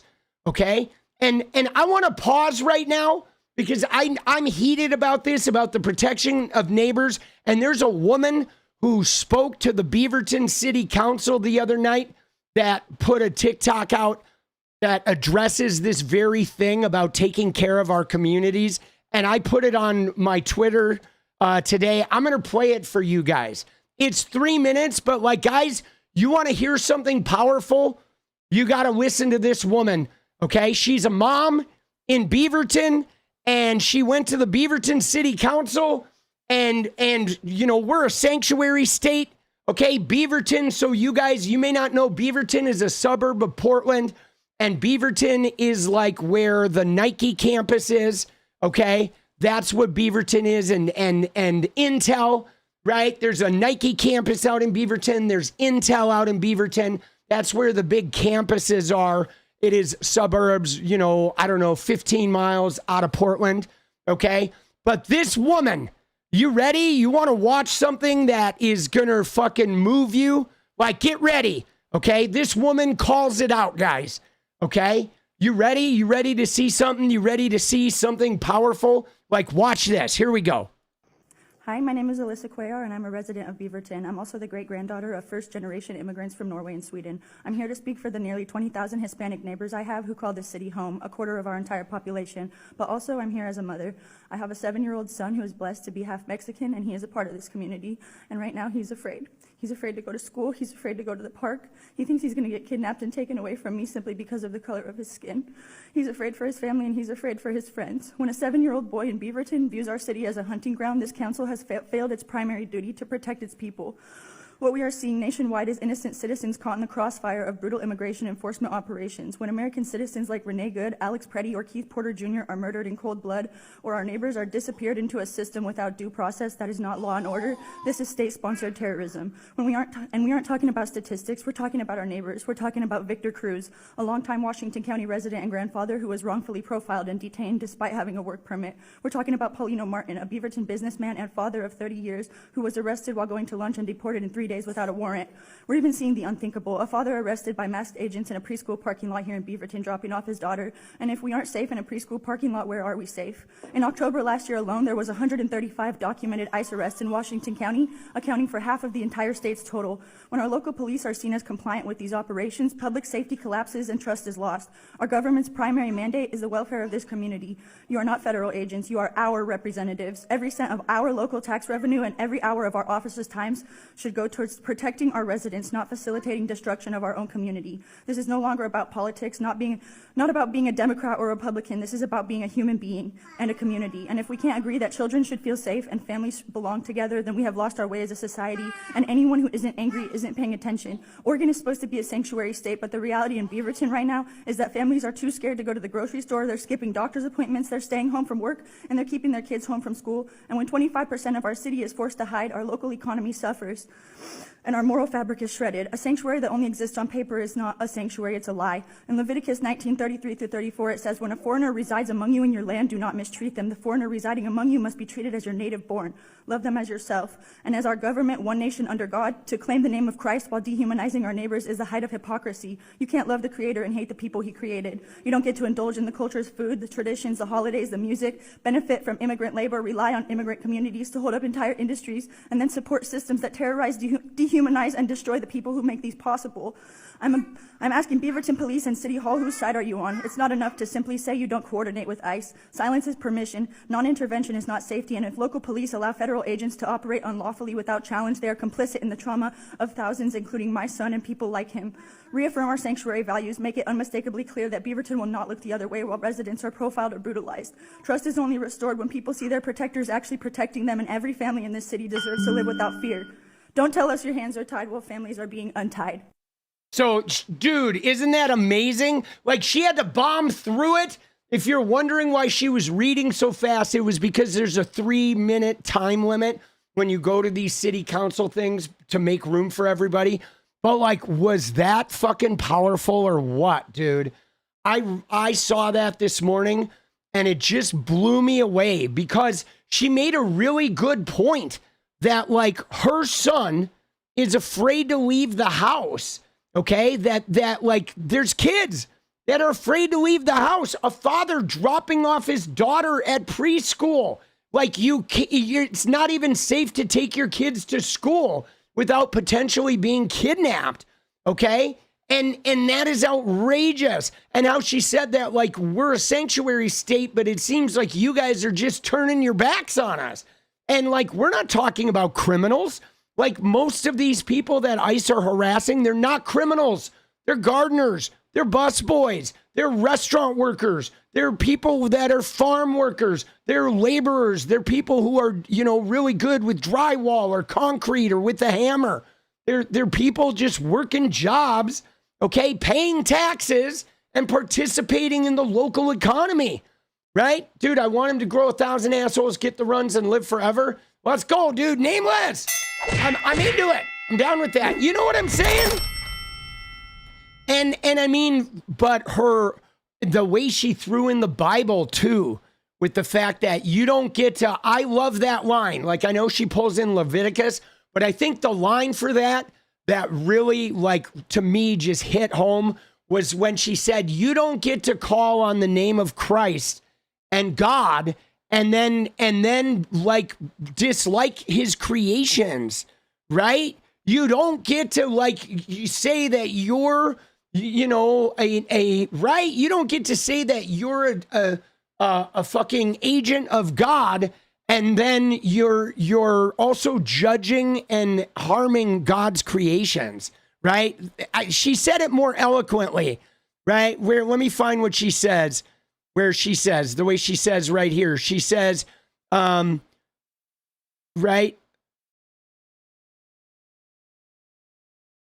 Right? You can't love God and hate the people he created.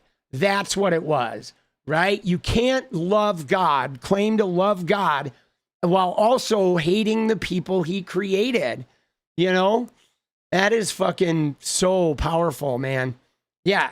And didn't that really hit you? You know what I'm saying? Dude, that shit hit me, bro. It, like, brings me to near tears every time I hear it. And part of the reason why I think that's so important, right, is Trump here saying, ooh, he's not an angel, they're not an angel. But it's like, dude, they are angels, because they're like, Renee Good and 𝗟𝗡 are like they're doing the real Christian philosophy, which is like, these people are our neighbors. They're our fellow human beings. They deserve to be treated with dignity and respect and not, like, ambushed, right? I mean, if you want to deport somebody, go to court, get your judicial warrant, and then execute the warrant. And then there you go, right? You know, there's no hate like Christian love. That is true, wild card. But the problem, though, guys, is that it was never about the criminals.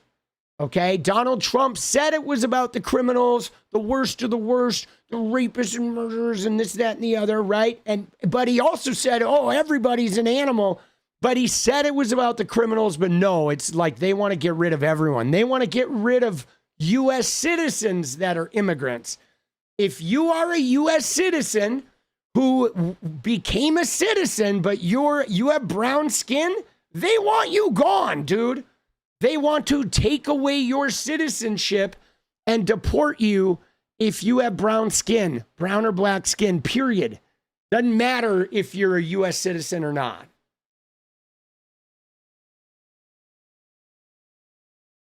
Dude, and you're right. They are the criminals. Yeah, but so, you know, though, Pinky, you ready? See, here's what's deceptive, though, about that. Is because when you say that 113,000 administrative arrests, 51% had prior criminal convictions, 49% did not. And that was, I guess, 2024. So that's under Biden. But even then, where it gets complicated is what is the criminal conviction? Okay.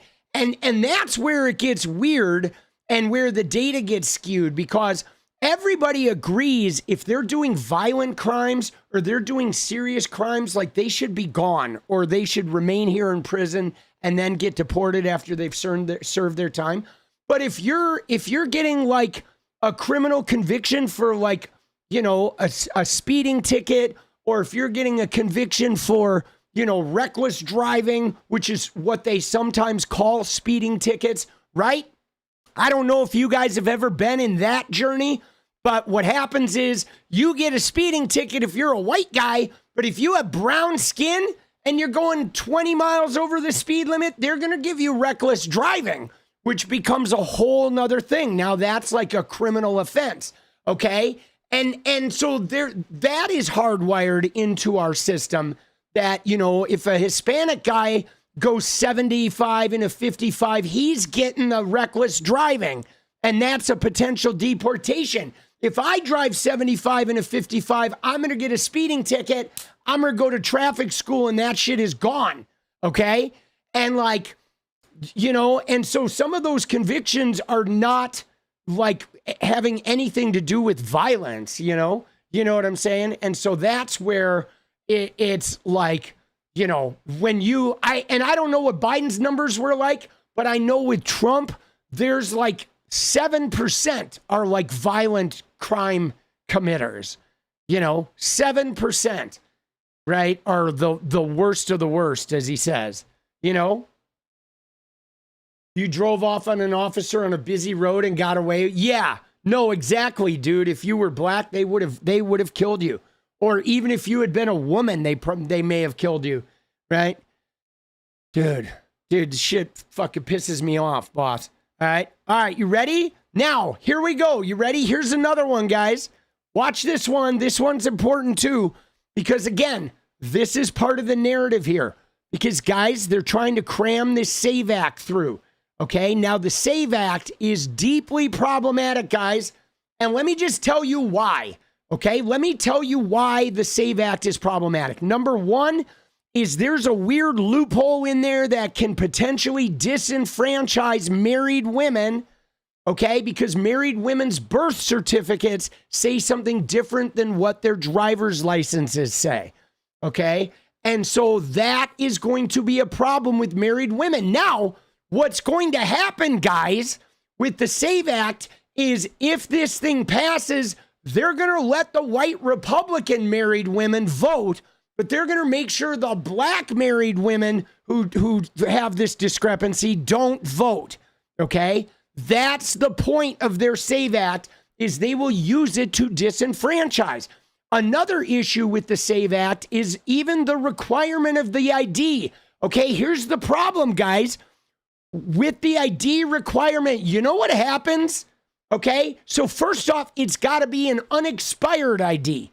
A lot of old people who don't drive, they just have a regular ass ID and it expires, especially the black people in the South that are living in a local area. They don't drive. If they don't drive, they don't need a fucking unexpired ID.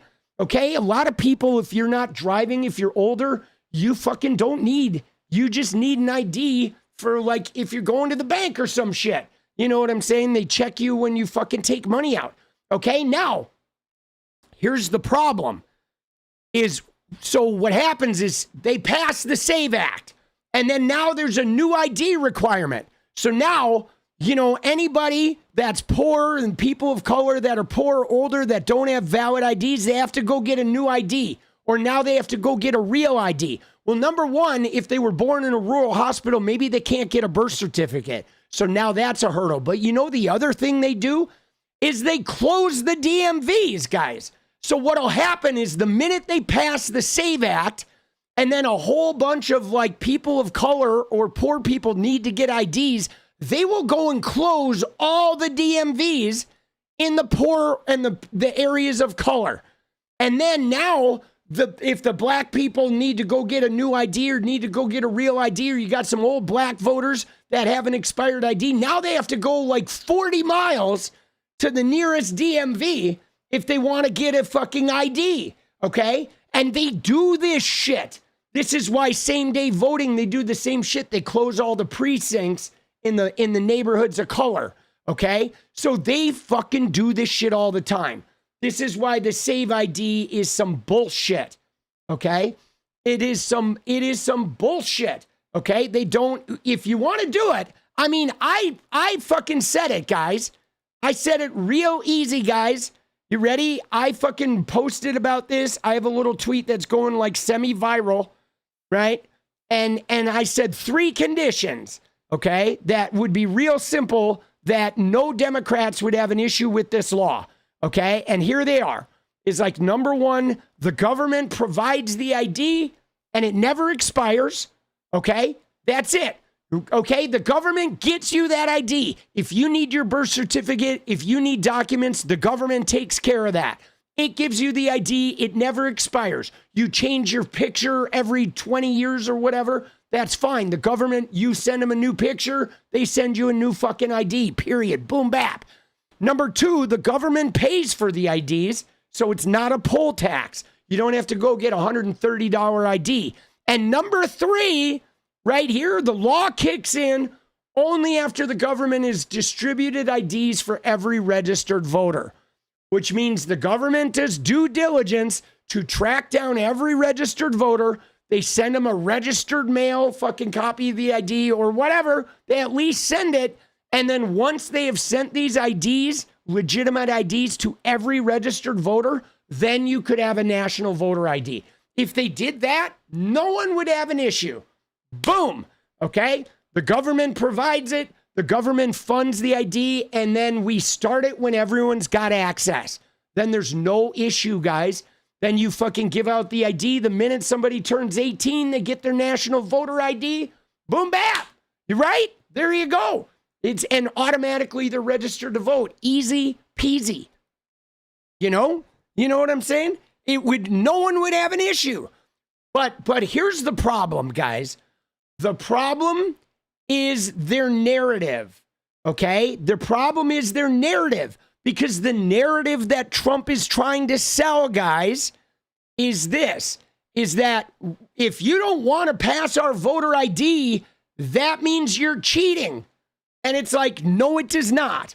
If we don't like your shitty voter ID, it's because we don't want women being disenfranchised. We don't want black women being disenfranchised. We don't want people of color being disenfranchised. We don't want a potential poll tax. And we don't want any fuckery that prevents people from accessing the polls. It's not that we're cheating.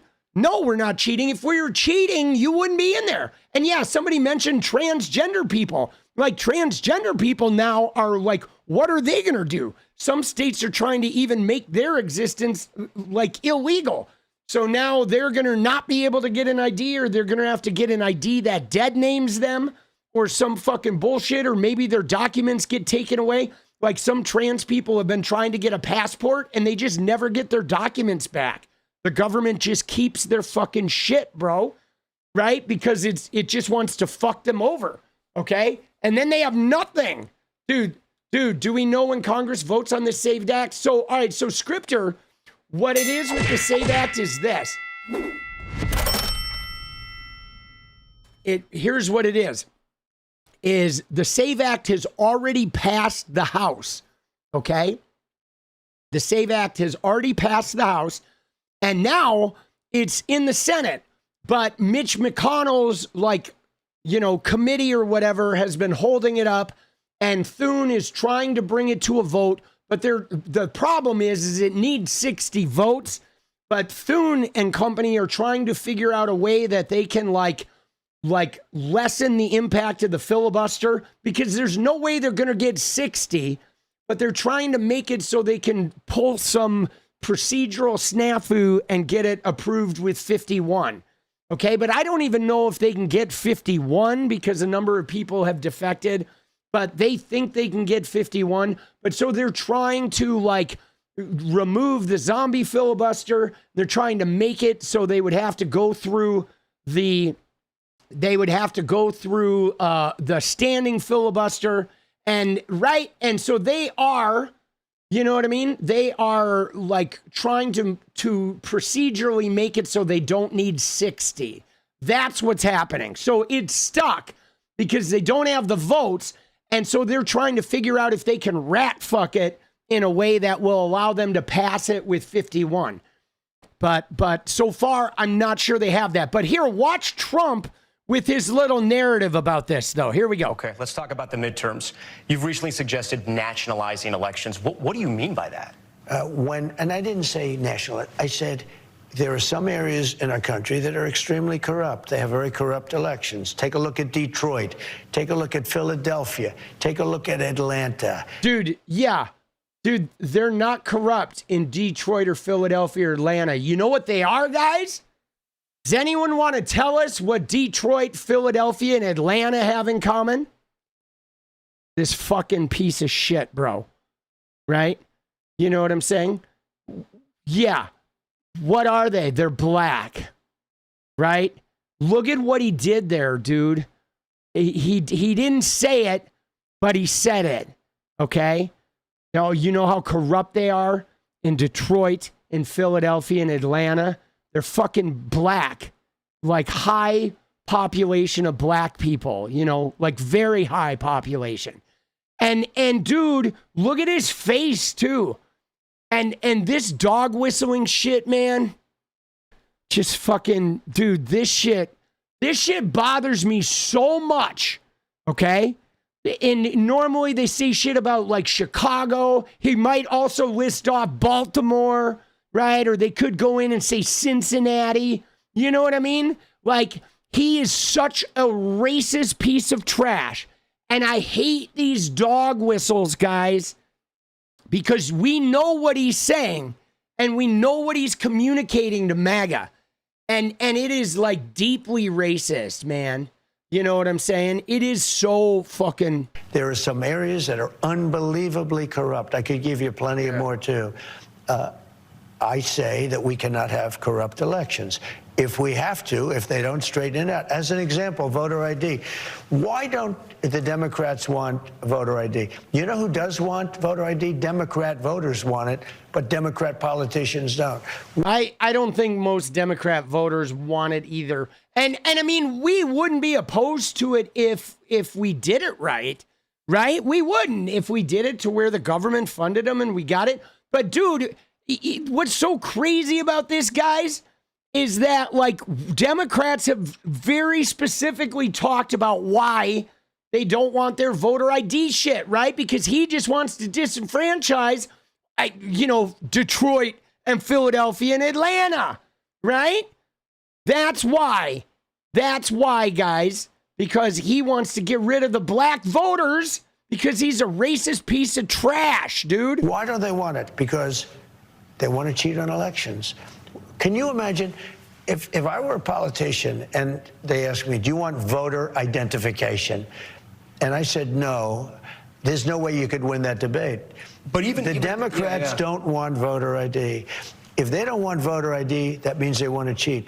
We can't allow cheating in elections. See, if they don't want voter ID, that means they want to cheat. No, it does not. If they don't want voter ID, that means they don't want voters being disenfranchised, right? And dude, there is no fraud, guys. That's just it. These guys, for 10 years, okay, for 10 years, a decade, they have been going around every day saying you're cheating, you're fraud, you're cheating, you're cheating, you're cheating, you're fraud, you're cheating. And he's won twice in those 10 years. This guy, despite all the supposed cheating, this guy's won twice, okay? But yet we're cheating. We just seem to cheat and let him win. And on top of that, they have found no fraud. They have gone to court like 200 times and they found nothing. They have investigated. They have done this, that, and the other, stuck a microscope up the fucking voting precincts' asses. And they have found no fraud. And when they do find fraud, it's usually Republicans. It's small, 5 voters, 3 voters, people that didn't know they lost their voting rights being in jail or whatever. But mostly it's Republicans double voting or voting outside of their precinct, okay? And he mail-in voted for most of his life. Dude, this is some horse shit. They have found zero fraud. They simply, like, voter ID allows them to use the rules they place on the voter ID to disenfranchise voters. That's it. Okay? That's it. And to them, anytime they lose, that means cheating has occurred. Okay? That's their idea is if they lose, they lost because of cheating, because the whole country agrees with them, which it does not. Okay? It does not. And nobody has found widespread or even, nobody's even found like statistically significant voter fraud. You know what I'm saying? Like, I shit you not, guys. There is nobody in America. They have found like 1 fraudulent voter, 5 fraudulent voters, 18 fraudulent voters in like a state or a county. They have not found a single instance of statistically significant. And that would be like, a rural area that has like 300 voters and 50 of them are cheating, so it's throwing the fucking election. They've never found that. And they have looked everywhere, guys. They have lived this shit. Okay? So his whole, if you don't like voter ID, you're cheating. It's like, dude, that is bullshit. Okay? Elections. Now, if we need to put in federal controls as opposed to state controls, remember this, they're really an agent. They're really accumulating the votes for who wins an election.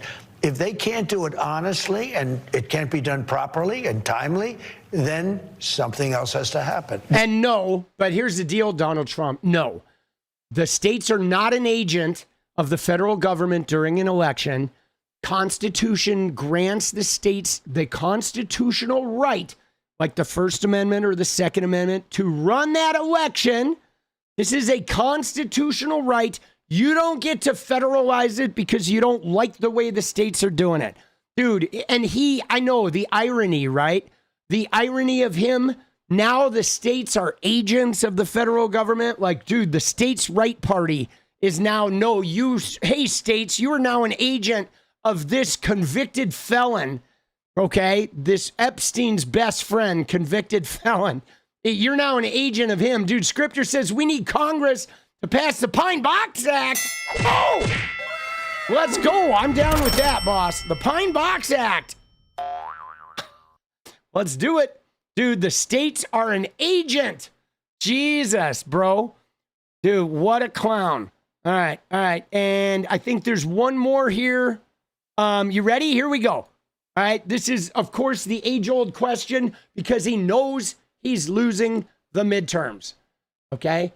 He knows he's losing the midterms. They know they're losing the midterms. They know they're losing the midterms. Right?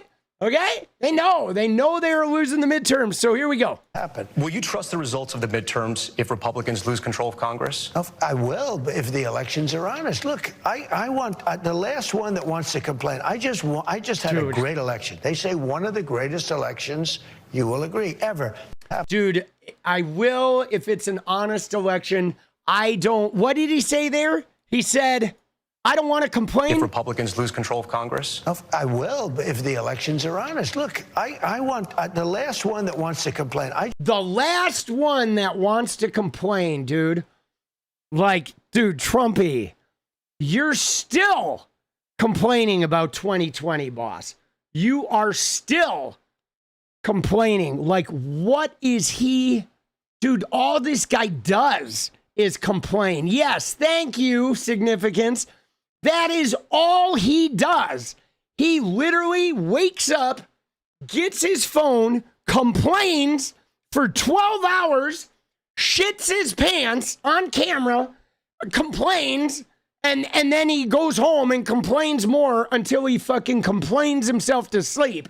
And then he probably shits his pants a few more times, and then he wakes up and repeats the cycle. That is his entire existence, dude. Okay? That is his entire existence, is complaining and shitting his pants and complaining some more. He complains himself to sleep every night, guys. I swear to you, I bet he falls asleep. He wakes up with his phone in his fucking, on his bed. I bet you every night with a tweet half written, bro. He just complains himself to sleep every single night. Dude, May Money says, we are in war, my people. The Bay is hosting the Super Bowl, and I'm excited. Also worried we know how to hold it down. Thanks for the paper donations. Let's go. Let's go, May Money. Appreciate you, boss. Where is the Super Bowl? Is it in San Francisco? Is that where it is? Is it at the fucking 49ers stadium? Dude, I don't even know where it is. Oh, Trumpy. Oh, Trumpy. Thank you, Trinae. We love you. Right?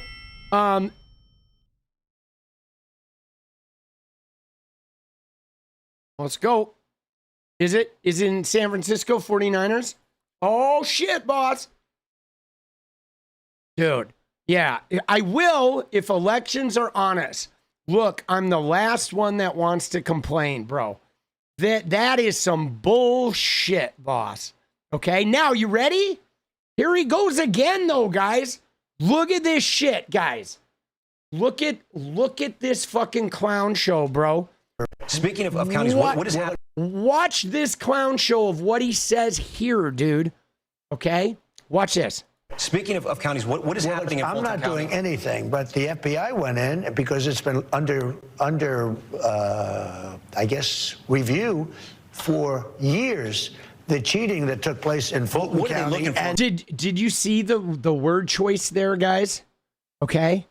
Because what did he not say? Right? What did you notice the word play there? What did he not say? Okay? There's a word that he didn't use that normally gets used when he starts talking about the FBI, because he said it's not him. Okay? He said, oh, it's the FBI. It's not me. There you go. He did not say it's under investigation, because that's just it. There is no investigation. Okay? For it to be under investigation, there would have to be some evidence that maybe a crime was committed. But there's been no evidence that a crime was committed. They've lost in court a bunch of times. This has already been litigated. This is a closed thing. So he stumbled right there because he wanted to say it's under investigation, but he couldn't because there is no open investigation. That would have been a flat out, like, hugely problematic thing for him to say. So he had to say something else like, it's under review, right? It's been under review, implying that the FBI has wanted to review this. But the only person that wants to review this is him, dude. Not him. I mean, him. Sorry. Not the interviewer. It's him, bro. Right? And you see, though, that moment there of like, what word do I use? That's very telling, because there is no investigation. There is no proof anywhere of impropriety. There's no like Justice Department looking into this thing, because this has been a closed and litigated case.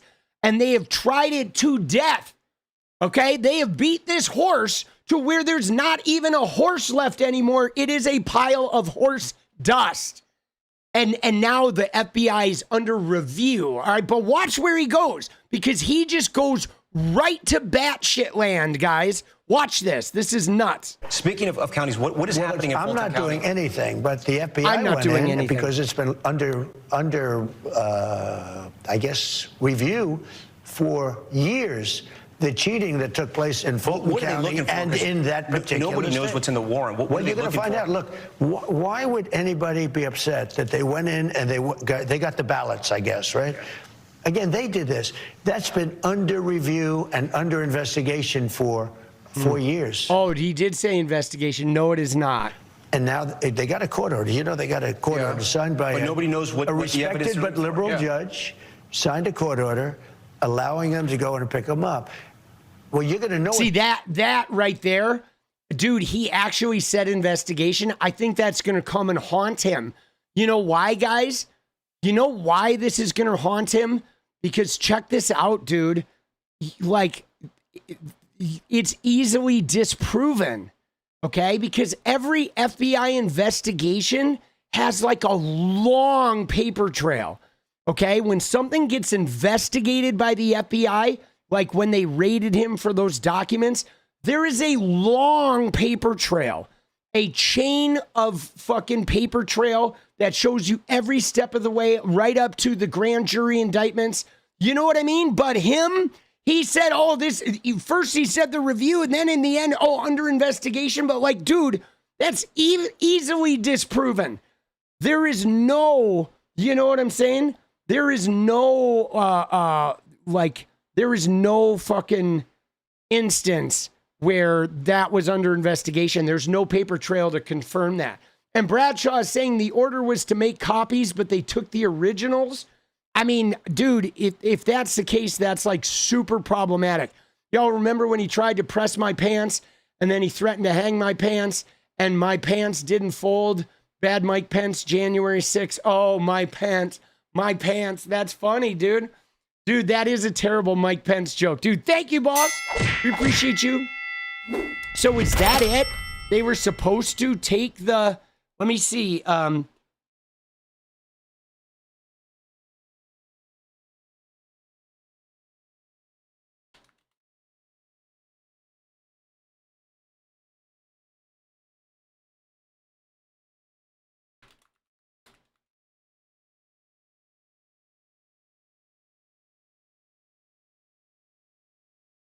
Yeah, so just put it in Discord.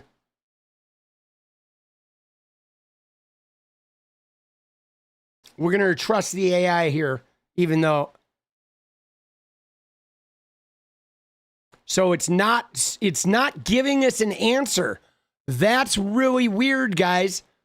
Right? You know what I'm saying? When this is really, I don't know if you guys have noticed this, but when the AI won't give you a quantitative answer, it won't, like, the AI does this a lot, okay? No, it does this a lot, guys. When if you pull out information that it doesn't want to answer, it will just give you, like, news things, okay? You ask the AI about, you know, right, what was I asking it the other day? I was talking to it about something. I was asking for a list of Donald Trump's associates that were in the Epstein files, and it wouldn't list it for me. It just gave me like 20 websites to look at. This shit is being programmed to protect his administration. It is, absolutely. So they executed the warrant on Wednesday to seize the records. Okay, again, this is crazy because there have been court litigations about this that have been done. The legal system has looked at this. There were no issues with this. And he went ahead and is like going ahead anyway.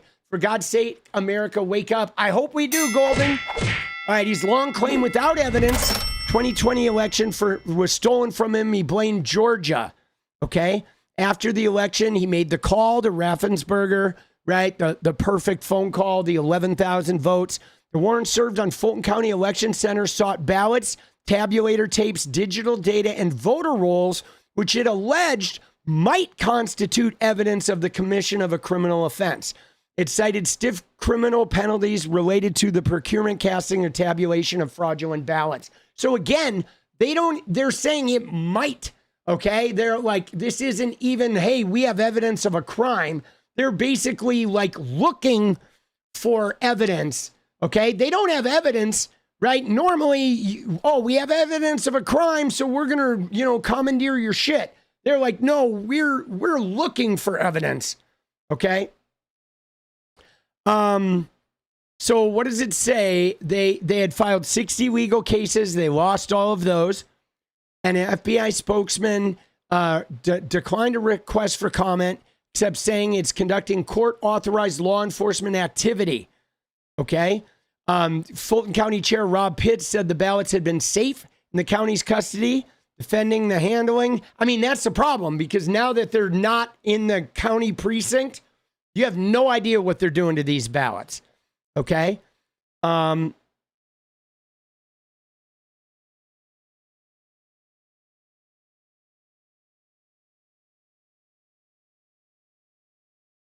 So Bradshaw, where are you getting this information about them making copies, but they took the originals? Okay?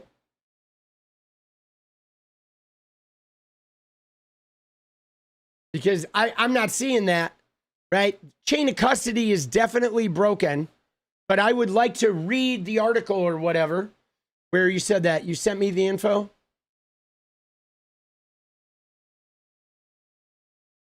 I mean, I know they took the physical ballots, right? I'm aware that they took the ballots. They took 700 fucking containers of ballots. Like, we know that. And they drove them away in those trucks. And 𝗙•cy was there. But what Bradshaw said was that the warrant specifically said they were supposed to copy the ballots, and that Donald Trump, instead, they showed up with a warrant that said copy the ballots, and they took the ballots. And I'm just not seeing that information.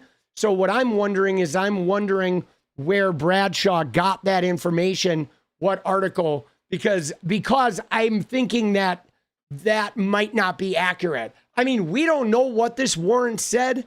I mean, here's what I do remember. I remember seeing video of them talking to an agent saying, what does the warrant say? And he's like, I don't really know. I'm just here to get the ballots one way or another. Right.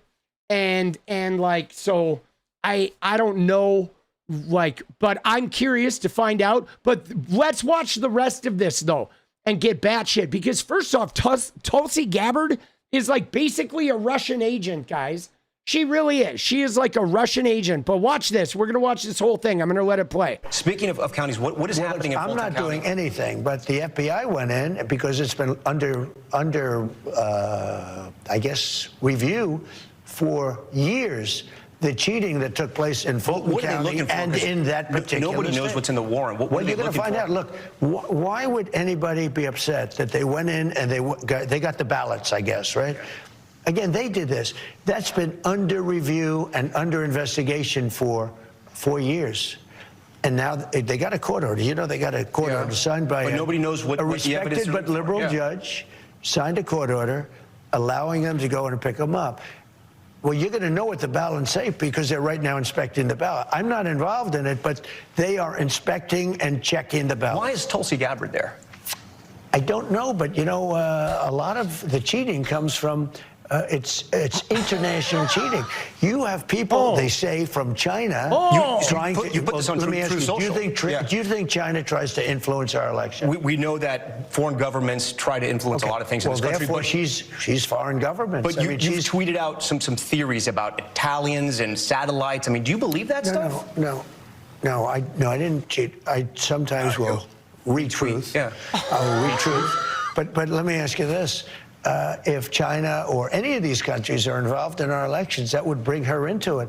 And everybody knows that. Or Russia. They talked about Russia. It turned out to be a hoax. It was not Hunter a hoax. Biden. It wasn't Russia. Look, we have to have honest elections. Russia was not a hoax, guys. And we're seeing, too, that Russia and Peter Thiel and Jeffrey Epstein were having meetings right before the election, right before Podesta's emails got dumped. Okay? Dude, you saw that, right? That email?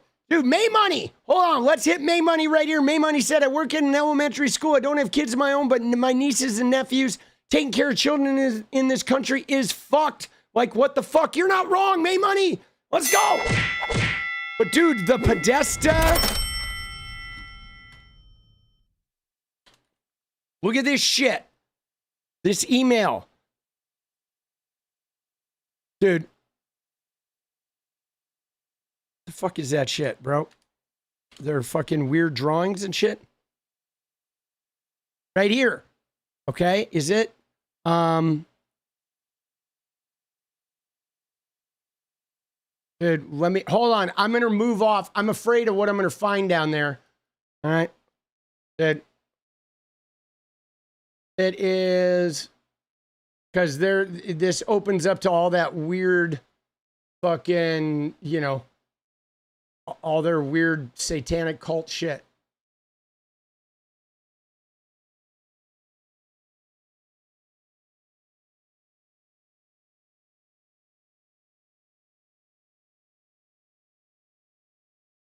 All right. But, so, all right, there's two things here.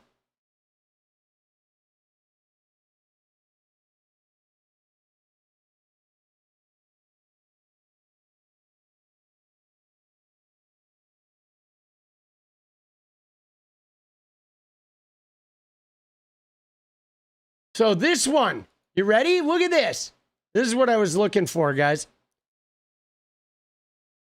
So 1 month before the 2016 election, Epstein's assistant has his girlfriend, 𝗙ecie_𝗠𝗆𝗍𝗂, in charge of a lunch, right? 1 month before the election, his fucking assistant's girlfriend sets up a lunch with 𝗣𝗨𝗡𝗆, a Russian ambassador, right, who coincidentally died shortly after this. It was Epstein, Peter Thiel, and Vladimir Putin's guy, 𝗣𝗨𝗡𝗆, okay? And they set it up here, okay? They have 𝗙ecie_𝗠𝗆𝗍𝗂 set up this lunch meeting, okay? Then a day later, Epstein sends Peter Thiel a link to the hacked Podesta emails, okay? Right? Isn't that crazy? And there was like, you know what I'm saying? Then there was this email here that said we should meet with 𝗣𝗨𝗡𝗆. He's a Russian ambassador, most involved. He and Lavrov control. And then, but it doesn't say what, right? There's like, all of this is like speaking in code. If you give me time, I will try to set it up. So there was like, you should meet with this Churkin guy because he and Lavrov control something. They don't say. Then he has 𝗙rie set up this meeting. And then a day later, they fucking have the Podesta emails. Okay. And now Lavrov was involved in the whole Russia shit and meetings. I believe that he was involved with the meetings at Trump Tower, wasn't he? Right? Wasn't he one of those guys, right? Where,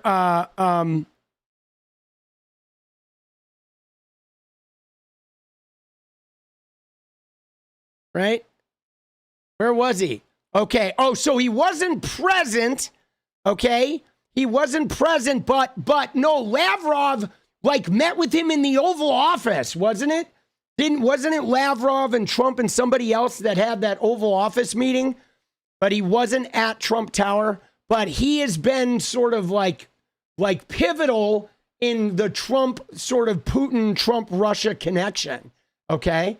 And dude, this is fucking crazy. Okay. This is crazy. Now, you know what I mean? Dude, it's fucking not. And yes. Oh, in private too, Lavrov and Trump and them. Lavrov, I remember they were at the Oval Office, but I remember though, like if it wasn't Lavrov, somebody that was involved with the private Lavrov meeting or something was connected to that Trump Tower meeting. But I mean, but he's now like, oh, the Democrats, but like, dude, it ain't the Democrats, man. You know, involved in our elections, that would bring her into it.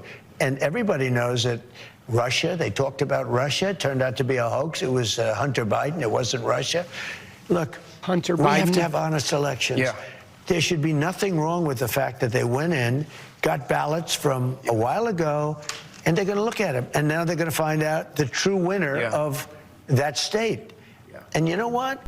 If there was cheating, which there was, but if there was cheating, it should be found, because we can't let it happen again. Okay, see that if there was cheating, which there was, but like, dude, there wasn't cheating. But the problem, he's like, why would they have an issue of you taking the original ballots? I'll tell you why.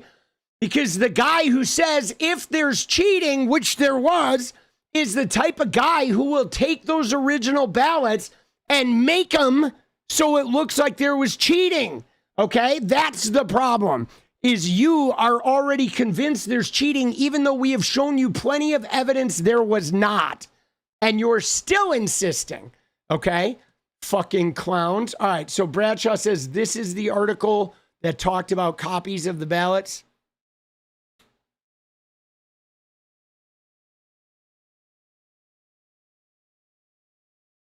Fourth paragraph down.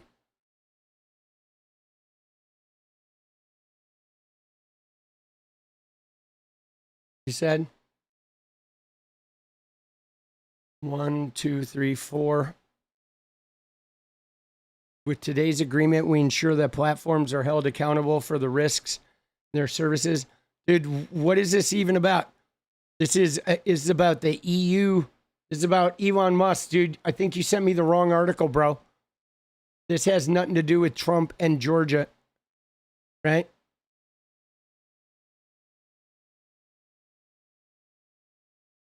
Digital Services Act. All right, moving on. Dude, let's go. Discord has 2 articles. All right. Oh, dude, we'll look at them later, though. I don't want to get derailed. I have enough to make a video that I want to make. All right. The video that I want to make has all that information. Right. Let's go. But yeah, no, put it in Discord if you got the shit about the copying the ballots, but they took the originals. I mean, I know they took the originals, and I know that that was a huge problem. All right, we got to talk about Elon Musk real quick, and then I am going to go make some videos. I'm going to go get an actual night of sleep, okay? But so, dude, we do have to talk about Elon, okay? React on Stream has 2 articles. Great, base note. I'll look at them later. Maybe we'll talk about it tomorrow. But we got to talk about Elon, okay? Because Elon has been in hardcore cope, guys, okay?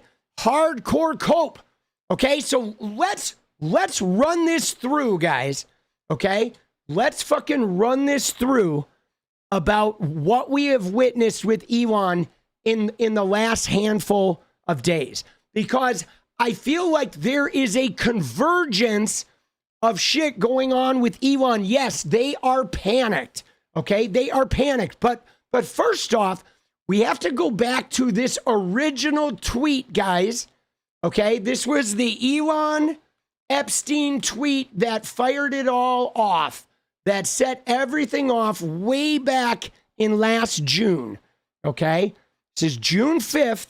Right? Ekash Patel was on Rogan when Elon dropped this, remember? And Rogan was like, oh shit, somebody needs to take away his phone. Okay, now, we remember that Elon was like, remember how Elon said, if we don't win this election, we're going to jail. Remember that? Okay? Elon was really, like, very open, talking to Tucker Carlson, talking to other people. If we don't win, I'm going to jail. That's what Elon said. And he offered no reasoning behind it. Okay, let's see if we can find that clip. That would be good for the video.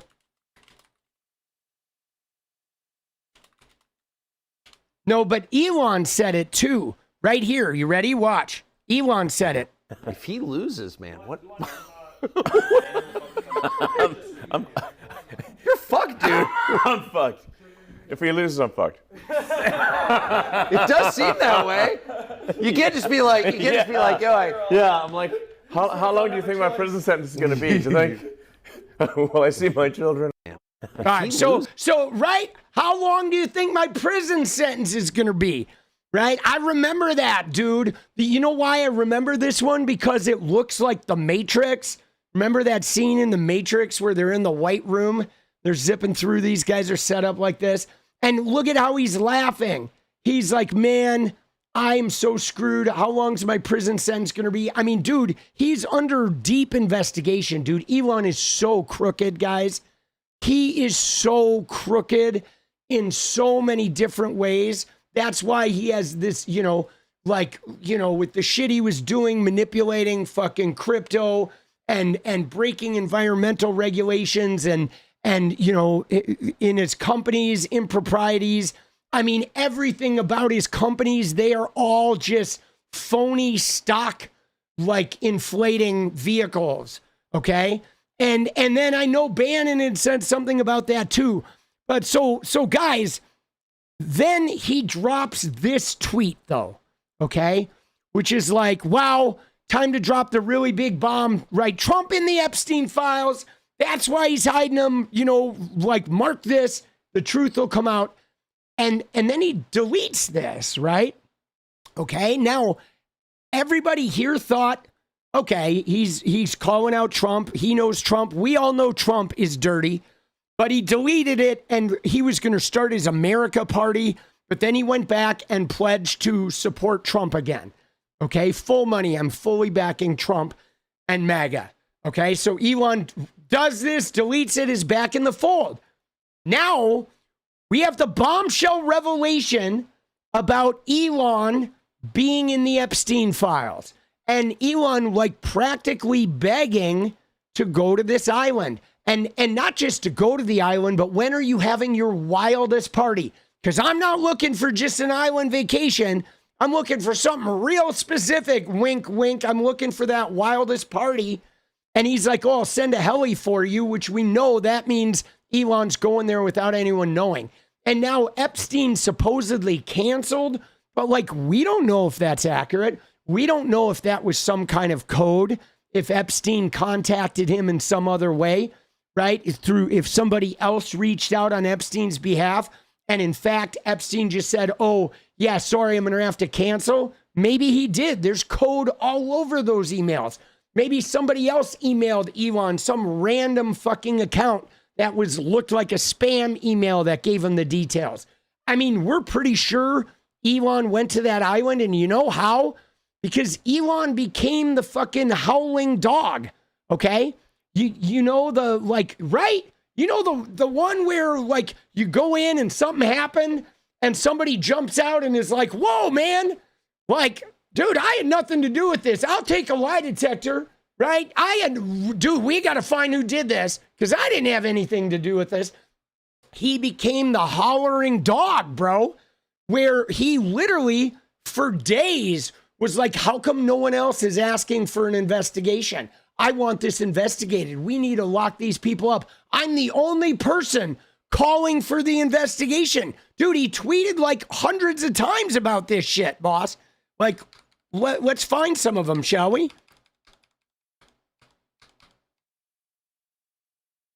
Here, let's see. Dude, you ready? So what did he say? Look at this. As the emails show, I obviously didn't anticipate anything shady. I was bringing my wife. Unlike you, he's going after Reid Hoffman, right? They worded this with a lawsuit in mind, right? Microsoft should investigate Hoffman and Epstein. Right? So crazy that Epstein killed himself. Ghislaine Maxwell's in prison. Epstein client arrest counter is still 0. He's now the head of let's arrest somebody. Epstein hounded me relentless to go to his pedo island, and I always declined.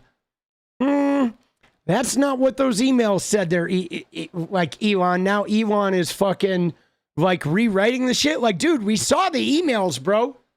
We saw you begging for not a typical vacation. Nobody has fought harder for a full release and the prosecutions than I did, knowing full well, blah. No one has fought harder. For the new Nuremberg trials, do we support the death penalty or is Ghislaine Maxwell's prison the new island? Ooh, dude, I think we should put him in prison in Greenland, don't you? Don't you think? Wouldn't that be fitting? to put them in Greenland. That would be a good island for them to go. Right? They need to release Epstein's videos with the images blurred. Right? I push very hard for the release of the Epstein files. I mean, look at all these tweets, guys. Like, I don't know if you noticed this, but Elon has not mentioned the Epstein files except for that Trump tweet. He hasn't said shit. And look at this, though. Right? Now he tweeted like 100 times about Epstein. And like, I am the guy who's like trying to get Epstein. I've never been to parties. I've never committed crimes. I'm calling for the investigation. I'm calling for people to be arrested.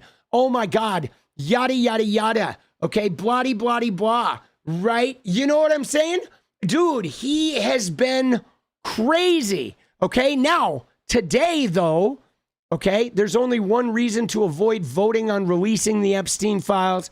Wow, I can't believe Epstein, blah, blah, blah. I mean, dude, I've just never seen him tweet so much about Epstein. Dude, he did before like once or twice a month, okay? And now in the last 2 days, he's done like 30 tweets, okay? 50 tweets, 100 tweets, just on a bender. Well, so there's something else happening simultaneously, though. And I think this is very important, guys, because Elon initially presented it as like he had nothing to do with this guy. This guy tried to lure him, and Elon was like, I'm not going there. Now we find the emails, and we see Elon was literally begging to go to the wildest parties imaginable, which means Elon was begging to go have sex with, underagers.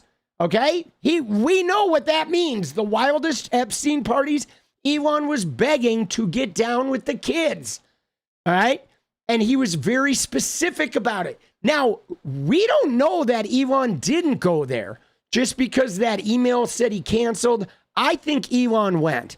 I think Elon helicoptered there. I think Elon's been there. I know Peter Thiel has been there. I know Donald Trump has been there. Okay? I know he has. I know they helicoptered to this island. We're never going to be able to prove it. They probably helicoptered to New Mexico as well, to Zorro Ranch. But so Elon, though, got busted in a big lie. And then as soon as he got busted in that lie, he became the hit dog who was hollering, oh, right? Dude, we got to get an arrest. Lock him up, baby. Now I am the #1 Epstein guy. Yeah, dude, several big lies. You're right. All kinds of lies. But here's the other thing, though, guys. Think about this like a criminal case. Okay, you ready? You ready? Bear with me. My inner lawyer's gonna come out. Okay, if I'm trying this case of like proving that Elon likely went to this island and was there specifically to engage in this behavior with young people, what's some corroborating evidence that we have of Elon Musk related to this type of behavior? Okay, well, he created an AI that has been used to create undressed images of underage people. Okay, Elon Musk has. He's in fact well known for having an AI that essays women and children repeatedly. Okay, even after he's been told, like, dude, we're gonna have court cases, this shit's still going on. And so now Europe's been looking into it, right? Spain has been looking into it, and France is looking into it. Like, all of the EU is like, man, like, we have a problem that you created a 𝗙cie𝗹𝗹 AI there, boss. And so a guy who created 𝗙cie𝗹𝗹 AI and seems unwilling to stop it, to put a limiter on it, is also a guy who said he never had any intention of going to the island, but now we find out he was specifically asking for Epstein's wildest party. Oh yeah, dude, that really looks like this guy is a child graper that was getting in on that shit, that he has it in him, okay? Because if he wasn't, his AI would very specifically make sure that shit never happens. It would not be. And I mean, dude, Elon posts some grapey shit, okay? I mean, can we just say we know he has NDAs with women, and sexual assault charges. But like, remember the Taylor Swift thing, right? Remember Elon and Taylor? Oh my God, you remember that, dude? Let's bring it up to refresh our memories, guys. When he was being all creepy. Remember this one? Where he said, fine, Taylor, you win. I will give you a child and guard your cats with my life. I'm not quite the target audience, but nonetheless very impressive indeed. Some risk popularity decline after this award, blah, blah, blah, right? But dude, the main thing is this one, okay? He was going on a rant, okay? Now you remember, guys, what went on here was there was a problem with Taylor Swift, okay? Remember Taylor Swift was basically like getting deep faked on X? Like all day one day. X, they were making deep fakes of her in at football games and shit. And Taylor got crazily deep faked, like vile stuff created by his AI. And then at the end of all that shit, he said, okay, Taylor, you win. I'll give you my child. Like basically all creepily saying, I'll come and impregnate you. But like Taylor never asked him to impregnate her. That's like some weird rape culture shit from this guy. Okay. And Taylor Swift never tweeted about Elon at all, dude. Okay. Never ever has tweeted about this guy because he's a disgusting pig. Okay. You know what I'm saying? So, dude, there's a lot of circumstantial evidence that make Elon look like he's probably guilty here. Okay, that's how circumstantial character evidence works. Like, yeah, okay, there is a real possibility that this guy secretly helicoptered over to that island to get that wild party, and that maybe Epstein was concerned about Elon specifically talking about the parties. Like, think about that, guys. Think about how they talk in code in these emails, and everything's not really said. And then Elon comes in and says, no, you don't understand. Elon's like that geeky guy that doesn't know the rules of discretion. And he's like, no, I'm not looking for a vacation. I'm looking for that wildest party that you do, Jeffrey. And Jeffrey's like, yeah, I'm sorry, man. We can't hang out. But somewhere somebody was contacting Elon and saying, dude, you need to shut the fuck up. We don't fucking talk about the wild parties in emails. Okay, I am guaranteeing you that kind of shit. Like, this guy gave away the whole deal. Elon gave away how they speak in code. Elon, and you know what I'm saying? And then Jeffrey Epstein gave away that they use helis to privately bring people to and from and shit. So I think somebody else, I bet if we dug into Elon's emails, I guarantee you'll find some random fucking email from somebody totally unrelated to this that said, here's the deal. You're fucking up the code. You don't mention the wild parties. Jeffrey Epstein's going to decline and he's going to say, no, sorry, I can't do it. And then here's how we're going to get you to the island. Okay. I'm telling you, this guy, he was at the island. I guarantee it, bro. You know it. You know it's in there. You know that's why they're like trying to body slam these elections because, guys, if we take the House back in 2026, when we take the House back in November, these guys are all on notice. This shit is going to come out, okay? This shit is going to come out. And yeah, Anna, I have heard some shit about Zorro Ranch too. We're going to research Zorro Ranch. We're going to look into that shit for sure. We are, guys. I guarantee you, we're going to get into all of this, okay? We're going to get into all of this stuff. I'm going to go right now, though, because I got to have a short night.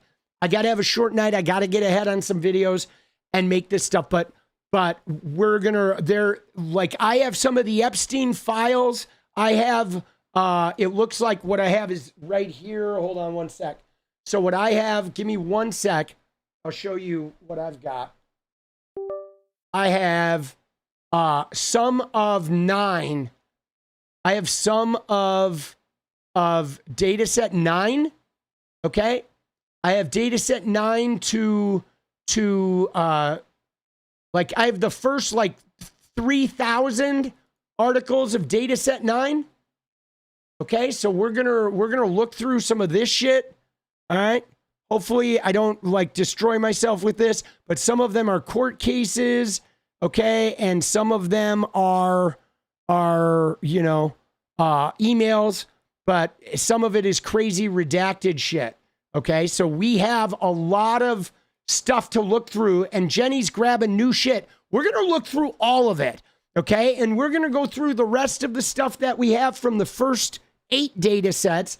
And all total by May, we're going to have it all. Like it is, they've made specifically, let me just show you the problem we have is this.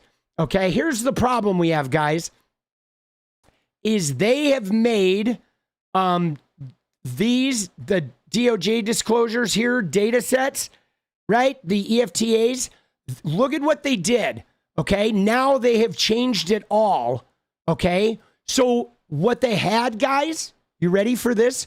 Was they had it so you could download all of them. Okay, all right. It used to be a link. The first 8 data sets, you could view the files or you could download a zip to get them all. Okay, and now what they did with 9, 10, and 11, no zip.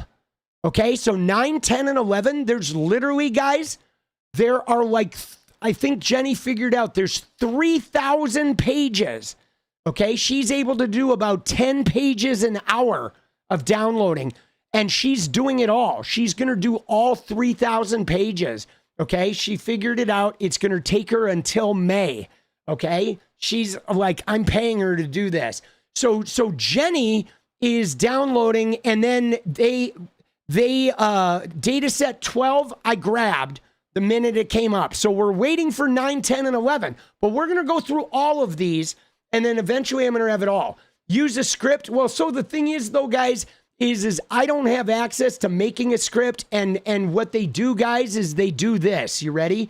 So they do repeats, and they do, like, they ask you to reaffirm your age every so often, and they do it at, like, random times. So they've made it so you have to have some, like, I don't know. I don't have a script, and I don't know how to write a script, and I don't know how to, if the script didn't work, I wouldn't know how to rewrite it. So it's just easier for us to do what we know how to do.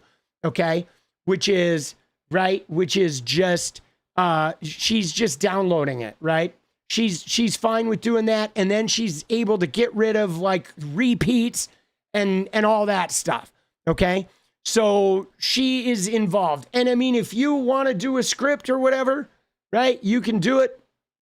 But why don't you just do this, guys? If you can script it, just script it and download them all and fucking like put the zips up somewhere, right?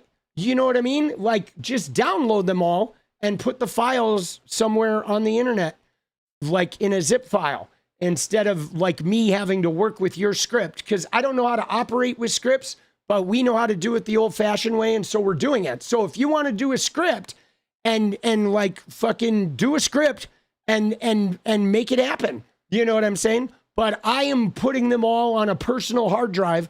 Like I want a hard drive. So I can have all this shit. So Jenny's doing it. All right. But if you guys get them faster, right? Get them all, like, by all means, have at it. But we're on the case, right? And by May, which is only 3 months away, we'll have all of them. But I already have, though, I have 1 through 8 and 12. So while Jenny's getting 9, 10, and 11, we have plenty of other shit to look at. You know what I'm saying? I don't need 9, 10, and 11 today because I am like going through. And the thing about the Jmail though is I think the Jmail shit is a great resource if you're searching, but I want to look at the original shit and not like a reprinted copy.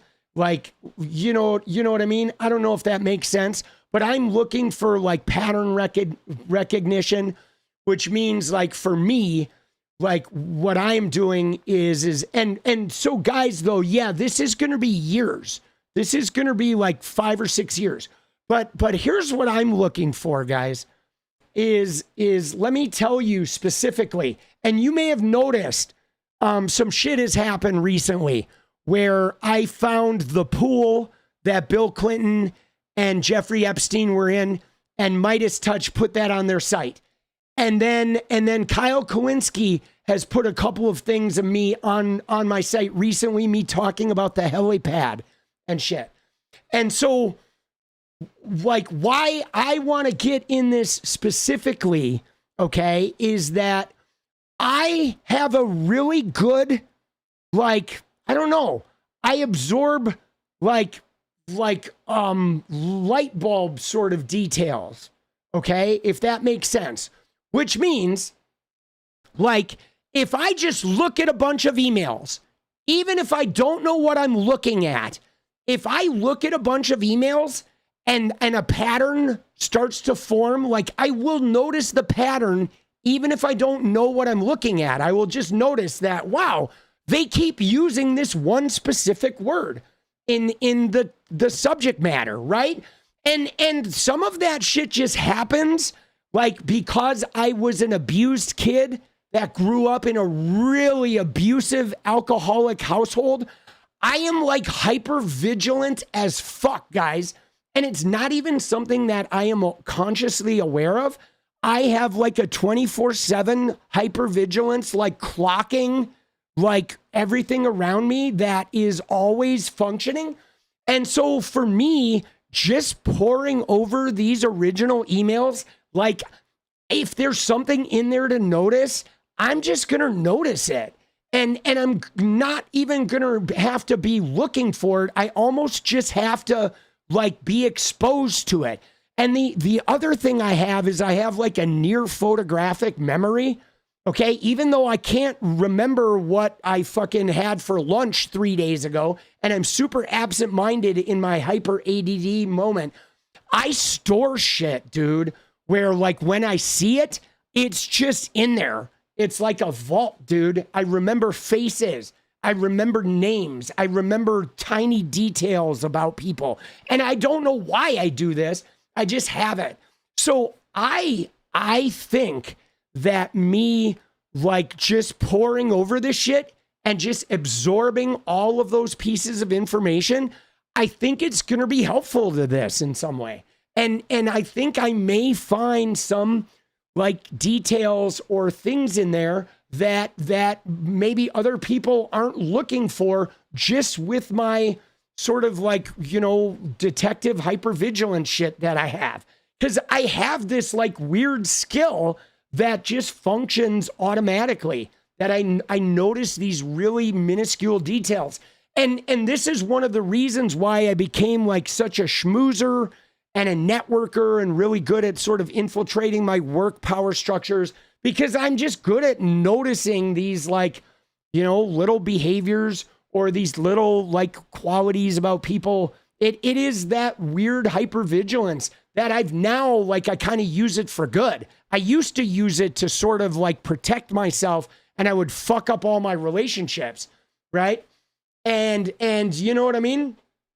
When they wrote Whoops in the Files, a record of murder or permanent silence. I mean, maybe, you know, maybe we'll see. But yeah, so we're gonna look at that shit. And I think we're gonna see, because, guys, I want to contribute. Okay, like, if I can discover a detail that helps, like, break this shit open, like, I want to contribute, guys. This is personal for me. Okay, I was sexually abused. I was not trafficked, but I was sexually abused. I came forward. My own fucking family didn't believe me. Okay, my dad didn't believe me, even though one of the half brothers who sexually abused me was in prison for fucking sex crimes, bro. And my dad refused to believe me. And so I've been through this. I have gone to EMDR for years, all right? Fucking more than a decade of therapy, getting sober, like, doing all manner of, like, you know, meditation and yoga and Bikram and all kinds of acupuncture and shit to sort of, like, break some of these generational trains. So, like, for me, this is fucking personal, boss. This is, like, I'm not letting go of this. Okay. I am not letting go of this. And like, I didn't really like get in as passionately before because I honestly thought this was never coming out. And then they prosecuted Ghislaine, and now there's like a series of circumstances where now I believe this actually can come out. Like, I have no doubt it can. And now I want to fucking participate, you know? I want to put my skills on the field and see what fucking happen. You know what I'm saying? Right? Your mom forbid you to talk to a friend also hurt by the same abuser and didn't even know she took it to trial. Oh, fuck, bro. Dude, yeah, that's rough. Right. And Nick saying, you know, never told anyone. Yeah, it's hard, man. It's hard, dude. It's fucking hard, especially for us guys. You know, it can be complicated because some guys, I mean, to me, it wasn't that big a deal because I don't look at that shit as like, you know, being like a straight or a gay or a sexuality. And even if it were a straight or a gay, I don't like, doesn't matter. You know, I think we're all straight and we're all gay. And like, so like, whatever. Right. But there are some people that are very sensitive about that, you know, especially culturally. Some cultures are really sensitive about that. Or if they grew up religiously or whatever, some guys have an issue where they feel like, if they were abused, they're gay and they have an issue with gay. And so it becomes very complicated on their psyches. But like, dude, none of that shit has an issue on me. Like none of that shit matters. And I don't even think there is a thing as straight or gay. I think those are just creations we've made to fucking create boxes we can fit in so we can create communities, because I think everybody just has attraction. And I think it crosses. You know what I'm saying? Like it, you know, society creates that shit. When in reality, we just have attraction. And in reality, if there was no society, if people wanted to have sex, they would just go get off and they wouldn't fucking care who they were getting off with. And that's the way they used to do it 1,000 years ago, you know, before society and religion and all this shit clamped down on it. But anyway, guys, I'm getting in there. Okay, I am getting all this shit on a hard drive and we're going to slowly go through all of it, and it's going to take years and it's not going to be very organized, and we may not do, you know what I'm saying? We may not do like necessarily what everybody else is doing, but we're going to find some shit, dude. We're going to try to help crack this thing. All right. And on that note though, you guys bought a dance party. So we're going to fucking have a dance party. And I'm going to go make some videos. All right? Let's go. This is personal, baby.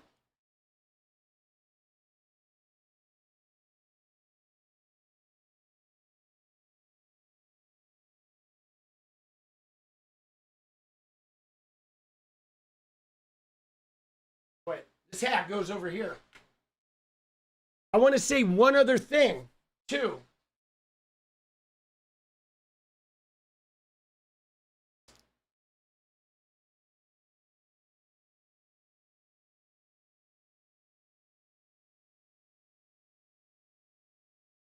Let's go. Right beside me. Let's go. I will also say this though, guys, dude, that like to Trump and Peter Thiel and Elon Musk or whatever, I don't know if they're listening. Maybe they are listening to this thing, but like, dude, I feel like they have poked the bear. Like they don't know who they're fucking with. You know what I'm saying? I'm serious.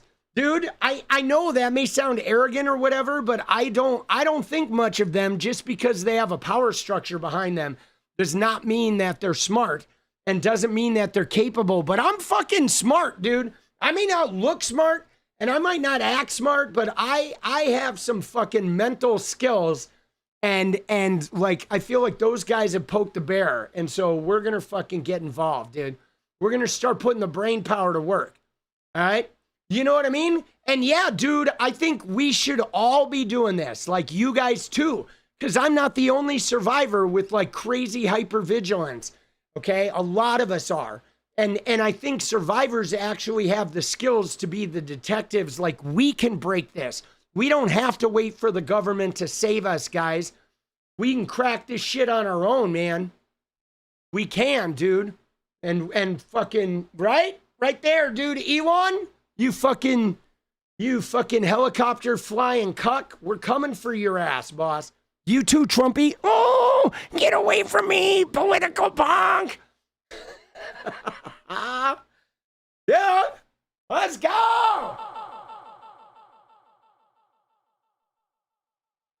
All right, you guys ready? Stretch time.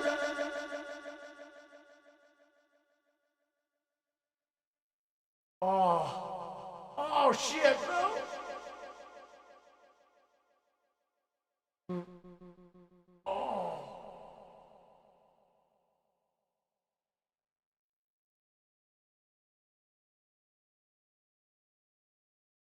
He wishes we move on? Dude, we are never moving on, guys. Never. Dude.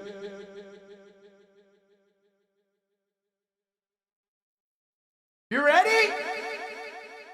Ready for a little deja vu? Dude, yeah, no, we are never moving on. Never, bro. We are going to hammer away at this like till the end of time, until Trump and the rest of these men leave the earth. We will be fucking like keeping this ever present. Okay? I'm serious. It's, you know what it's going to be like, guys? It's like 9/11, boss. It is the new 9/11. You remember 9/11? Dude, when 9/11 happened and they were like, never forget, and they were creating, you know, agencies, they created ICE, they created fucking, you know, the Patriot Act, they changed everything, never forget.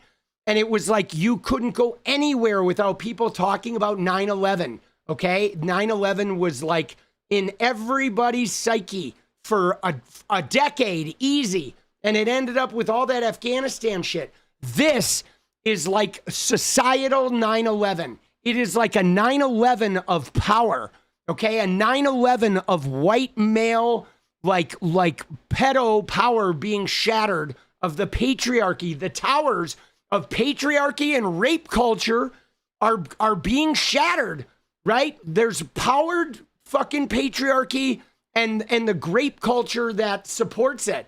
And this is going to be like a 9/11 never forget, man. We are going to investigate every angle of this, every piece of metal, every piece of asphalt, every fucking tile from these buildings is going to get looked over, analyzed over and over again. And we are never going to let this go. And I think that's what we need to do. Okay, all of us. Okay, all of us. Like we don't need the government and the oversight committee. Like, we have the files, dude.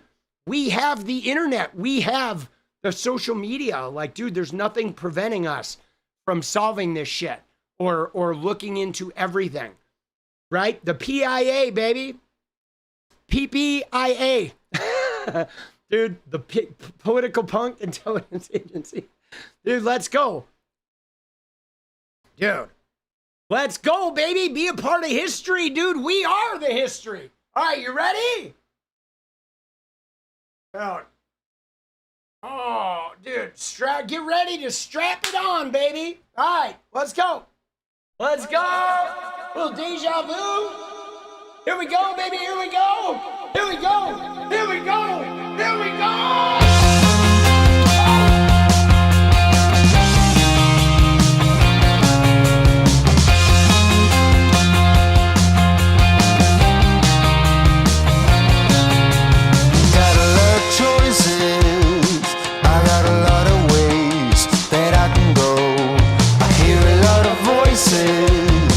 They have a lot to say, but I don't know.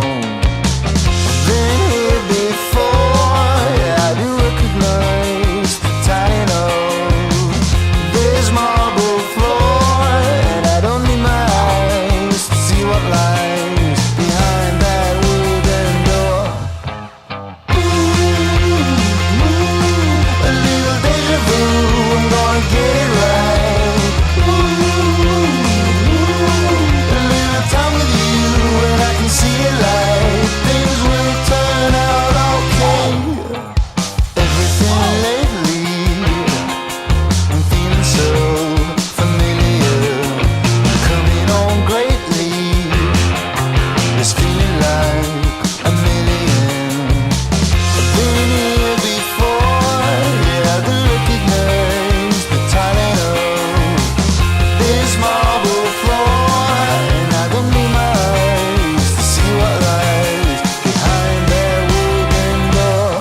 drops low. Dude, I almost pulled the headphones out This of my ears. feeling that I have now, almost a bit holy, an notion that I will make it out somehow.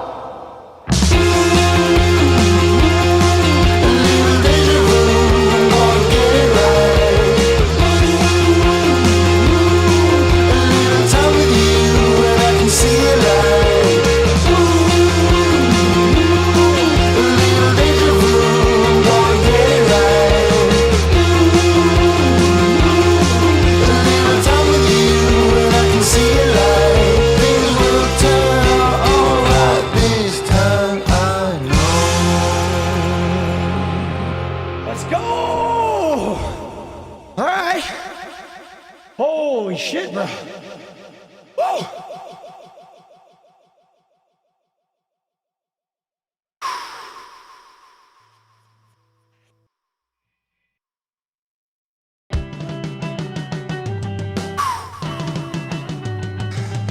Dude, that's a mouthful, boss.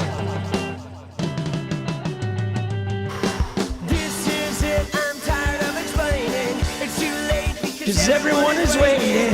That's great. So why are you complaining you're on blue?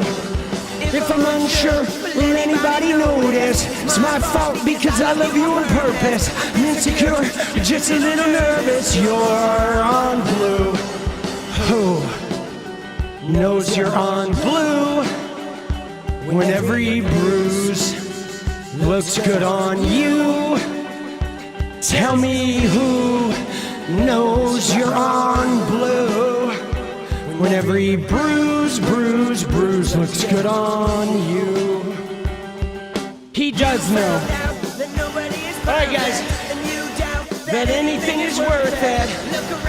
The world is a circus, you're on blue. So provoking, I forgot to mention.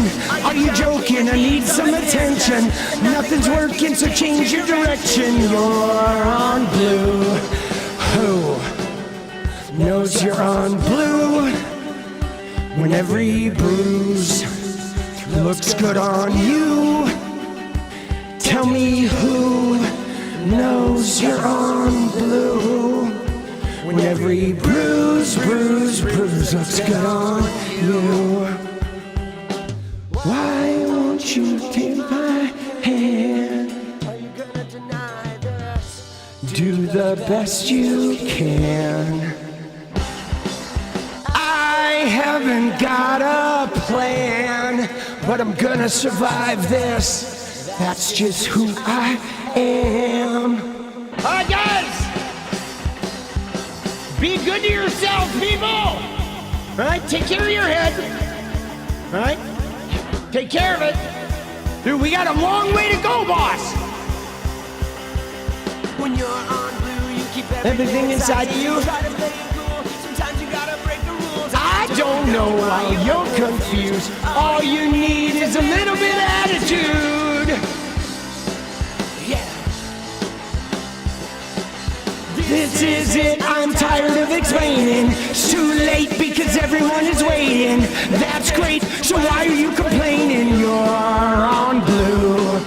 If I'm unsure, will anybody notice? It's my fault because I love you on purpose. I'm insecure, but just a little nervous. You're on blue, yo. Yeah, yeah, yeah. Hey, I'm talking about the attitude. I'm talking about the attitude. I don't even know the words.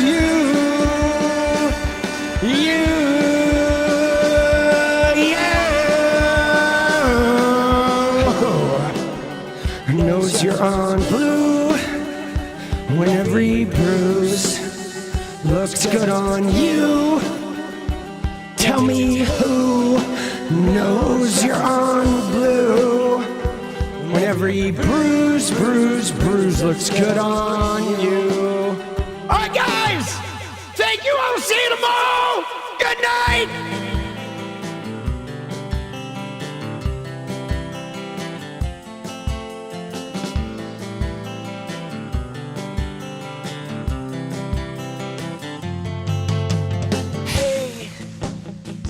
just want to change the world. I just want the perfect girl. I don't want to hang around, I'd rather be found. It gets better, I wonder, my pleasure together. Everyone's waiting, anticipating.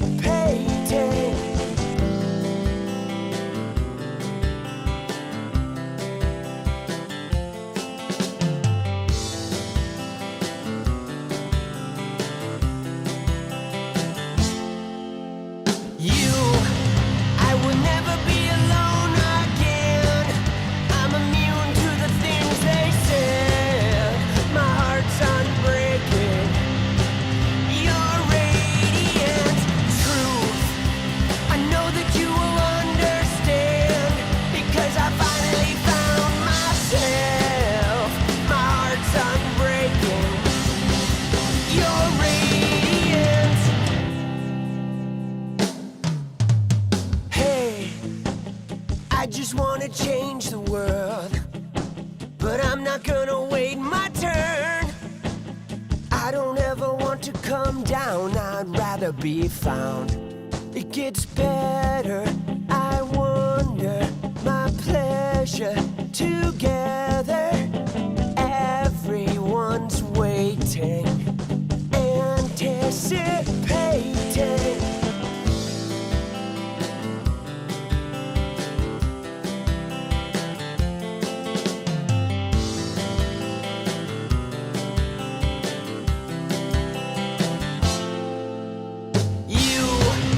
I will never be alone again.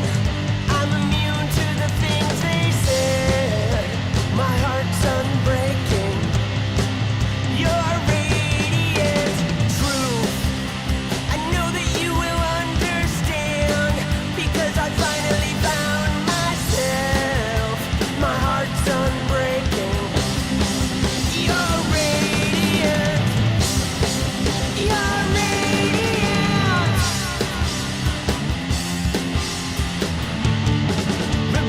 Radiant in my world. Radiant.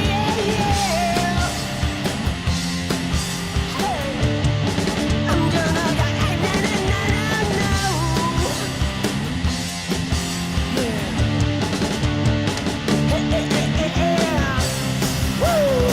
I can't pretend. No, no, no, no. I hope this never ends. It's about you. I will never be alone again.